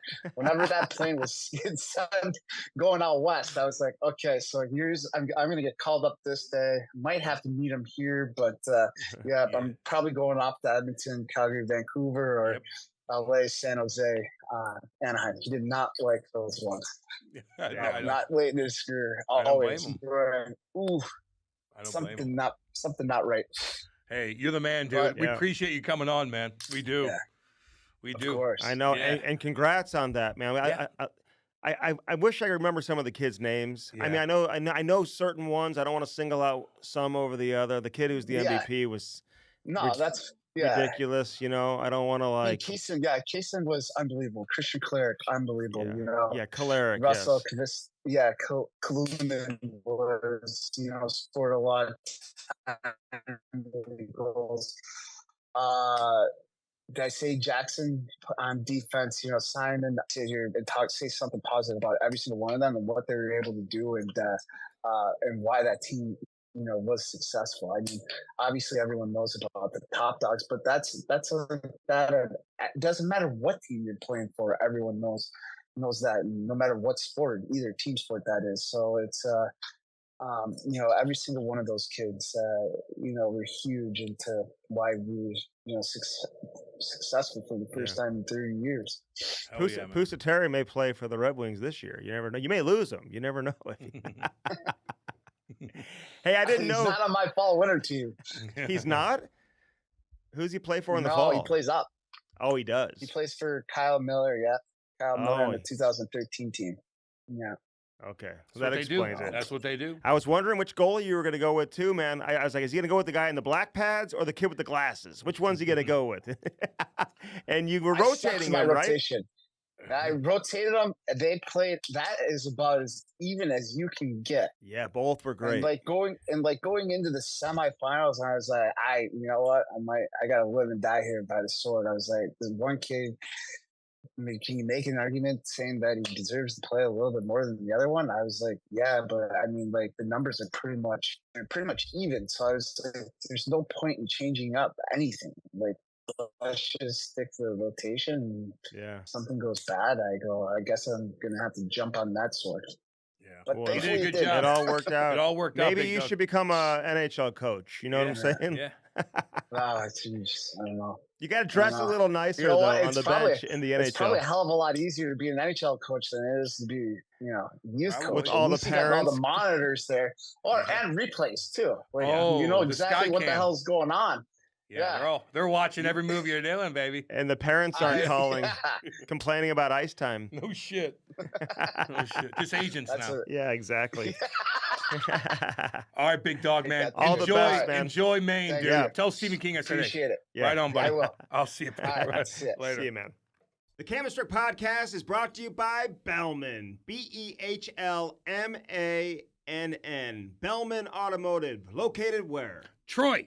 Troy, Missouri. Buick GMC on one side of the street. Right on the other side, Chrysler Dodge Jeep Ram. Get yourself some new wheels in time for the winter.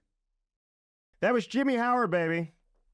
Yeah, I didn't mean to be like, off the bat, I remember saying something like, because I just got done watching all these videos of him, Yeah. and I'm You like, said some stupid things right off the bat. I know. You didn't know where he lives. I know. I mean, how'd you not know he lives in Detroit, dude? He just coached the team. I don't know. Um, I don't know. and Anyway, whatever. Can I Like, how about correct that you one? on something? What? Because you're so wrong, dude, and I was right. But the Let's go. least populated states, It's one of them. Maine. it's like down the list though. Of what? In the United States, Of per capita? least populate. It's not per capita. Well, no, per size. No. How many people live there? Not many. Residents. Ready? Yeah. Least populated state in America. Go ahead. Number 1, Wyoming. Yeah. Yeah. Go ahead. Yeah. Kim said it was Maine, but now it's Wyoming. Maine's up there. Number 2, Vermont. Okay. Number 3, Alaska. Mm-hmm. A lot of territory in Alaska, not a lot of residents. Coming in at number 4, North Dakota. North Dakota's gonna be up there. Yeah. Coming in at 5, you want to guess? Yeah. Probably Montana. South Dakota. South Dakota. Yeah. Yeah. See? Okay, North Dakota then South Dakota. Number 6, Delaware. Oh, hi. I'm in Delaware. Yay. Number 7, Montana.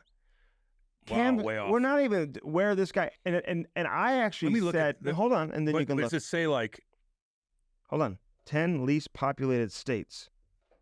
let me Number see. 9, Rhode Island, which I said had fewer people than Maine. Tiny. And you're like, oh, dude, there's tons of people in Rhode Island.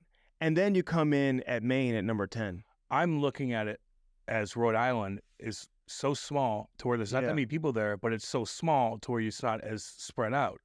Where Maine, Yeah, I understand what you you're know, saying. So not number too- 9 is Maine. not too Number many 10 people. is New Hampshire. I think people in Maine. So again, your Top least 10. populated states. Cam had Maine at number 1. Wasn't close. He had him ahead of Rhode Island. I had Rhode Island ahead of Maine, so that was accurate. Wyoming, Vermont, Alaska, North Dakota, South Dakota, Delaware, Montana, Rhode Island, Maine, New Hampshire. You got me. That's okay. At least you admit it. I always admit it. But you started the interview, Oh, I mean, just an absolute disaster when I said, when you said depopulated, which I don't even know if that's a word. probably not. Is it a word? Yeah. I And mean, you're like, where are you living? He's like, yeah, no, I live in Detroit, yeah. in Michigan. Tell him to go fuck himself.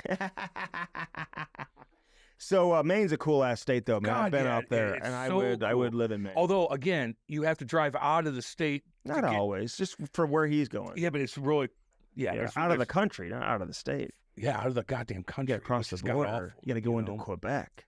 Uh-huh. A lot of French-speaking, a lot of French Canadians live in Maine. Yeah, but they don't force you to speak French in Maine. No, but they don't force you to do that in Quebec. Get a job in Quebec, speak English only. See if you can. But I think in Montreal there are several.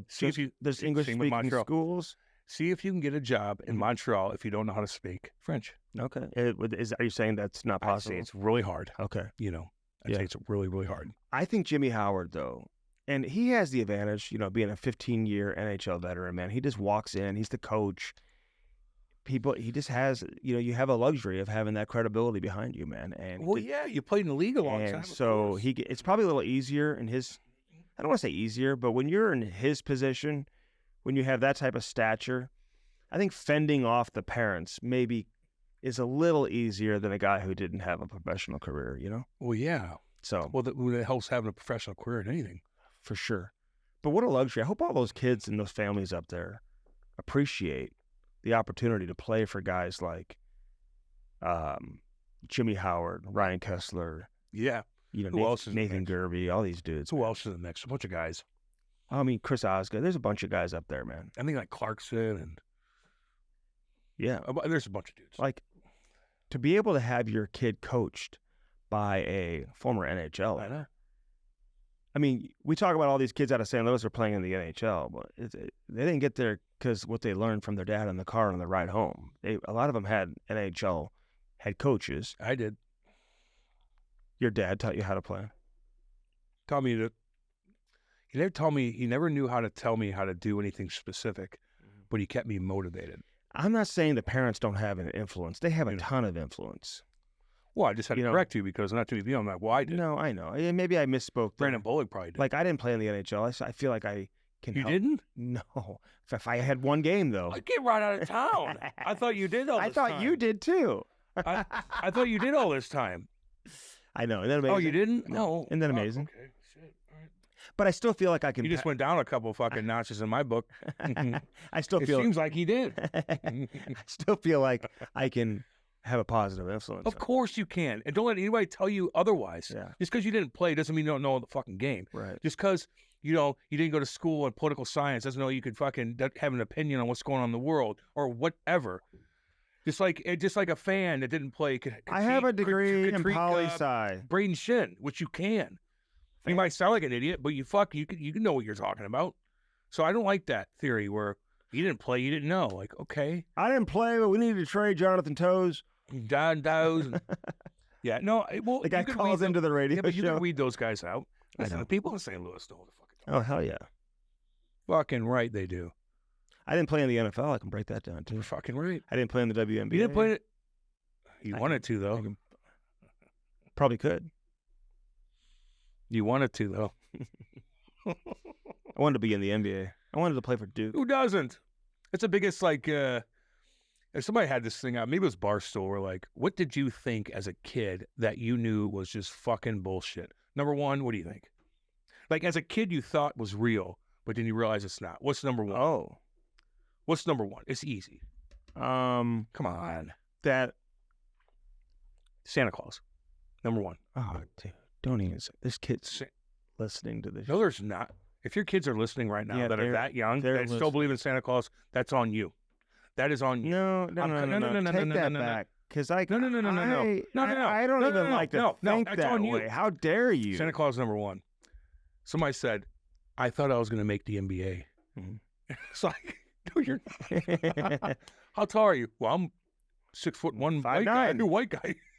Okay. 5'9", with no vertical. You with no vertical. Although I did see that Chinese girl. That's 7'3". How are they doing? Are they still in the tournament? I never saw a dunk. What's her average? Could be wrong on that. How many points a game is she averaging? She's a monster. Yeah. She's got an inside game, outside game. She can go to her right. She can go to her left. Don't bore the people. She can spin off the block. Don't bore the people. She can, operate off the bounce. Yeah, I know. She's good. She's just like this. Me. Got a good, give it to her, good touch inside 15 feet. So the Olympics almost over. She's got a good touch. I know. The Inside Olympics almost... 15 feet. Oh, God. She can play with her back to the basket. Is this whole thing almost over? The whole thing. The Olympics. Oh, is it like interrupting? I love it at nighttime. I'm watching it every night. I love Snoop and Martha Stewart. I love Snoop, too. Martha Stewart, she looks hot still. I love Martha. She's cool as shit, dude. And Snoop loves her, She's too. fucked up. She's got street cred, dude. That's why Snoop likes her, man. She went to jail and everything. Well, she was... What'd she do, evade her taxes? No, she was... Embezzling? Stock market stuff. Oh, she was? Yeah. Like Paul? How dare you say that? Paul's Well, a victim. You accuse Paul of that. Paul's all a the time. victim. You know, I like Pelosi. Martha is very creative, very talented. Do you think she does all that on her own? Like, she really does the shit that... Like, I don't know. Like, she can turn a napkin into, like, a... Yeah, probably. I bet she could cook a goddamn good meal. With like She could be like, okay, if you hired Martha Stewart, be like, I'm having a Christmas party. Yeah. Here's my house. Mhm. You have unlimited money I'm giving you. Pimp this place out and make the nicest goddamn beautiful Christmas setup you could possibly imagine. Ever. You'd walk in there, you'd be like, oh, Yeah. you're in goddamn Hallmark. You'll be believing. Although, I'm not gonna lie to you. My wife knows how to do that so Yeah. goddamn well. Will she come over? She should do some stuff. No. We don't Laurie need to does go a to your... damn Why good would... job, too. Does she? Yeah. Yeah. Like, our house is so, like, Decorating.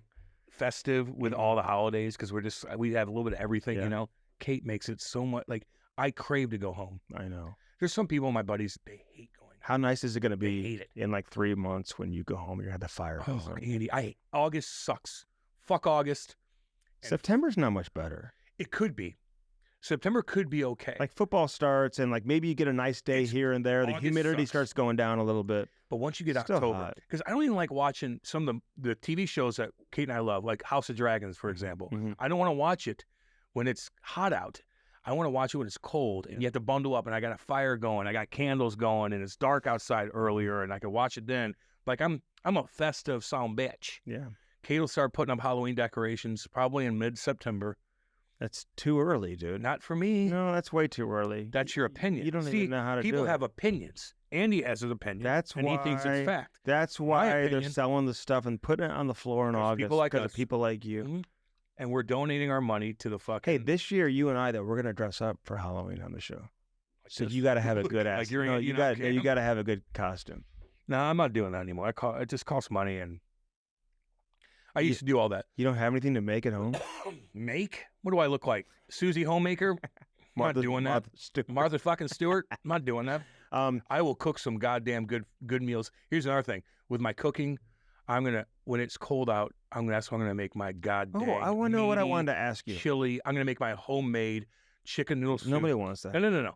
With a big pot, I'll put a whole chicken in that mug, Nobody and I will wants it. make my own chicken broth from scratch, and I'll save that. It's so damn good. I'll let it roast all fucking day, just simmer, get all them juices out, take the chicken out, put more veggies in there. Yeah. Now I got my broth. Now you cut the chicken up, put it back in there, and let that goddamn simmer. Hell yeah. Damn good. That's a wintertime thing, though. Okay, so I got first off, my mom just made a homemade gooey butter cake, dude, from scratch and brought it over to the house. I'll bring you a piece next week. But next week you're gonna Yeah. bring me but my next week yeah. you are when it's Yeah. green. I got it in the fridge right now. My handyman, Irique. Yeah. So he can do anything. He's a handyman. He's a handyman, and Keep him by he your just went side. to Michigan and he dropped off a massive box of blueberries for us. That's cool.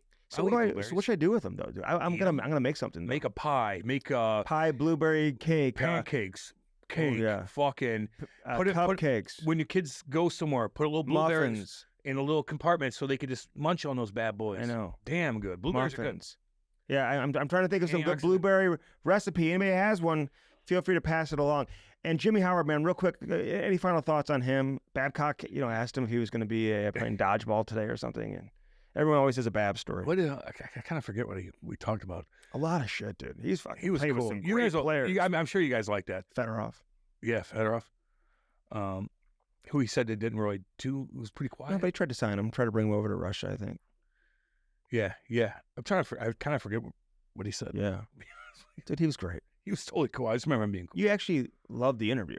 Yeah. Oh, his internet in Maine, just so people know. Yeah, that's right. Tell people. Yeah, his internet wasn't very good, and he's got this badass lake, and his kids are able to like drive the boats around and stuff like. There's no water Charlie out there or anything. No. He goes, the black bears aren't Not too bad. They're skittish. Yeah. There's no brown bears up there, which is fine because that's what's scary. But the black bears What are do still you getting in there. What do you think, real quick though, and we'll cruise through these kids that are getting like endorsement deals and how much attention these 10-year-old kids are getting who were on that Rick team and stuff like that. I don't see that much stuff. You don't see it on Instagram and stuff. Yeah, They're not getting endorsement deals, goes but there's away. like one or two that are. Listen, you could. But what do you think? How much attention these kids are getting at 10 years old? That's fine. Yeah. Okay. It doesn't bother me. I mean, a kid could get attention by filming his dog doing something, Yeah. and then all of a sudden you get a million. Right, It's so like he's so. playing- It's he's like playing whatever. hockey. Like, you're playing hockey, dude. You're doing It's a good. cool tournament. Doesn't mean in that the you're in gonna the make the in the NHL. West Edmonton Mall. It's It gotta be just- cool. You though. just gotta humble. Like, yeah, like I made it. I'm on Yeah. Instagram, viral. No one's gonna care in a year. Yeah. No one's gonna care in a month. Mhm. They're gonna forget about you. What's next for you? It's like you have a good game. I'm on top of the world. Okay, then you play 2 bad games. Yeah. Now you're not. Yeah. Just like that. Canister Podcast. Stay even. Hat baby. launch, Stay baby. even. Hat Launch. Thanks for having us out. Don't get too As high. Don't get always, too low. Hatlaunch.com. Get yourself some new hats. We got lots of people ordering new hats. Get them today, man, and make somebody happy in your life. Every hat tells a story. Yeah, man. And this So one tells Tell your story. Andy and I. Bench Clears, Doing good. benchclears.com. Use that promo code CAMASTRIC. That'll save you 20% or BOGO50. Look at this bad boy right here. 50. That'll get you buy one, Sakic. get one, Chris 50% Simon. off. Peter Stasny. Who's Ron the other Tugnut. Stasny? Who else? John Kordick? Yeah, Anton Stasny. Anton Stasny. Marion Stasny. Marion Stasny. There we go. Who else? Right here. Forsberg. I got one for you. Sundin. Yeah, no, here's a good one. Ready? Yeah. Owen Nolan. Owen Nolan. Hells yeah. Steve Duchesne. Steve Duchesne back Tony in the day. Twist. Twister. Oh, Andy, I forgot about my boy.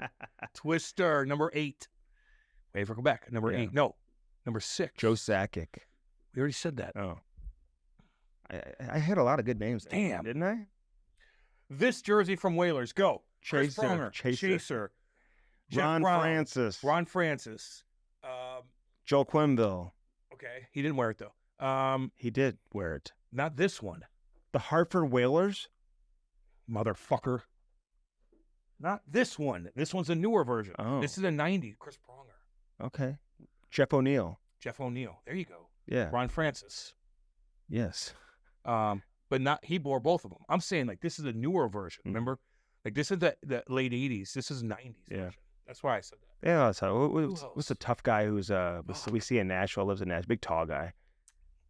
Threw bombs like long arms. Jim McKenzie. McKenzie. And Huge penis. My boy. yeah, but the other guy. That's my boy. The other guy though too. Why am I forgetting his name? NHL Network. Played for Chicago Blackhawks. Stu Grimson. Grimson. My boy. The Grim Reaper. Don't know about his wiener, but well, I actually do, but it's not Jim Mhm. McKenzie style. We love you, Jimmy, and Stu.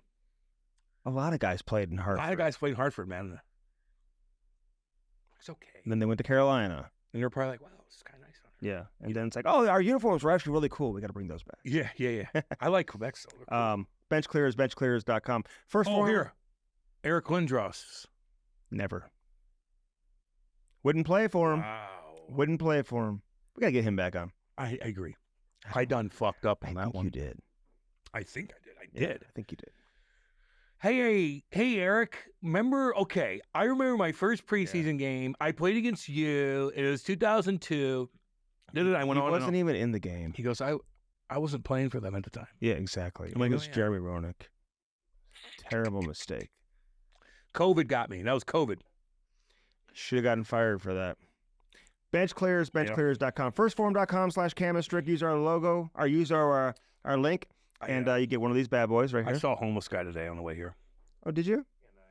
And I don't give money out because I don't do that. Mhm. I gave him a beef stick. Dude, that is awesome. It ain't that cool. No, that's But I gave pretty him a beef nice. He stick. probably loved it. I go, here, man. They're Do you dang. know- I go, they're dang good. Do you know, I'm watching a lot of like hockey training videos, especially overseas and stuff like that. Yeah. And these guys who are doing like off ice workouts, like no weights and stuff like that, just kind of get some ideas and stuff like yeah, that. it's easy. Czech Republic, Czechia, different places. And they'll show them like making shakes or something like that. And like they're using first form stuff. Yeah. Oh, really? It's Oh, got to be from our podcast, I think. Of course it is. Only they don't market anywhere else. They're everywhere. Not man. to hockey, not a whole lot. I mean, you know. Yeah, I mean they're at Enterprise Center and stuff like that. Yeah. You know, they sell all this stuff at Enterprise Center. You think those guys working out in Czechia are watching the Blues games? Are they think they're going to Blues They're games? probably watching NHL Network. And they're going to Blues games? No. Seeing First Form. No, but they see it Okay. probably when they watch, you know.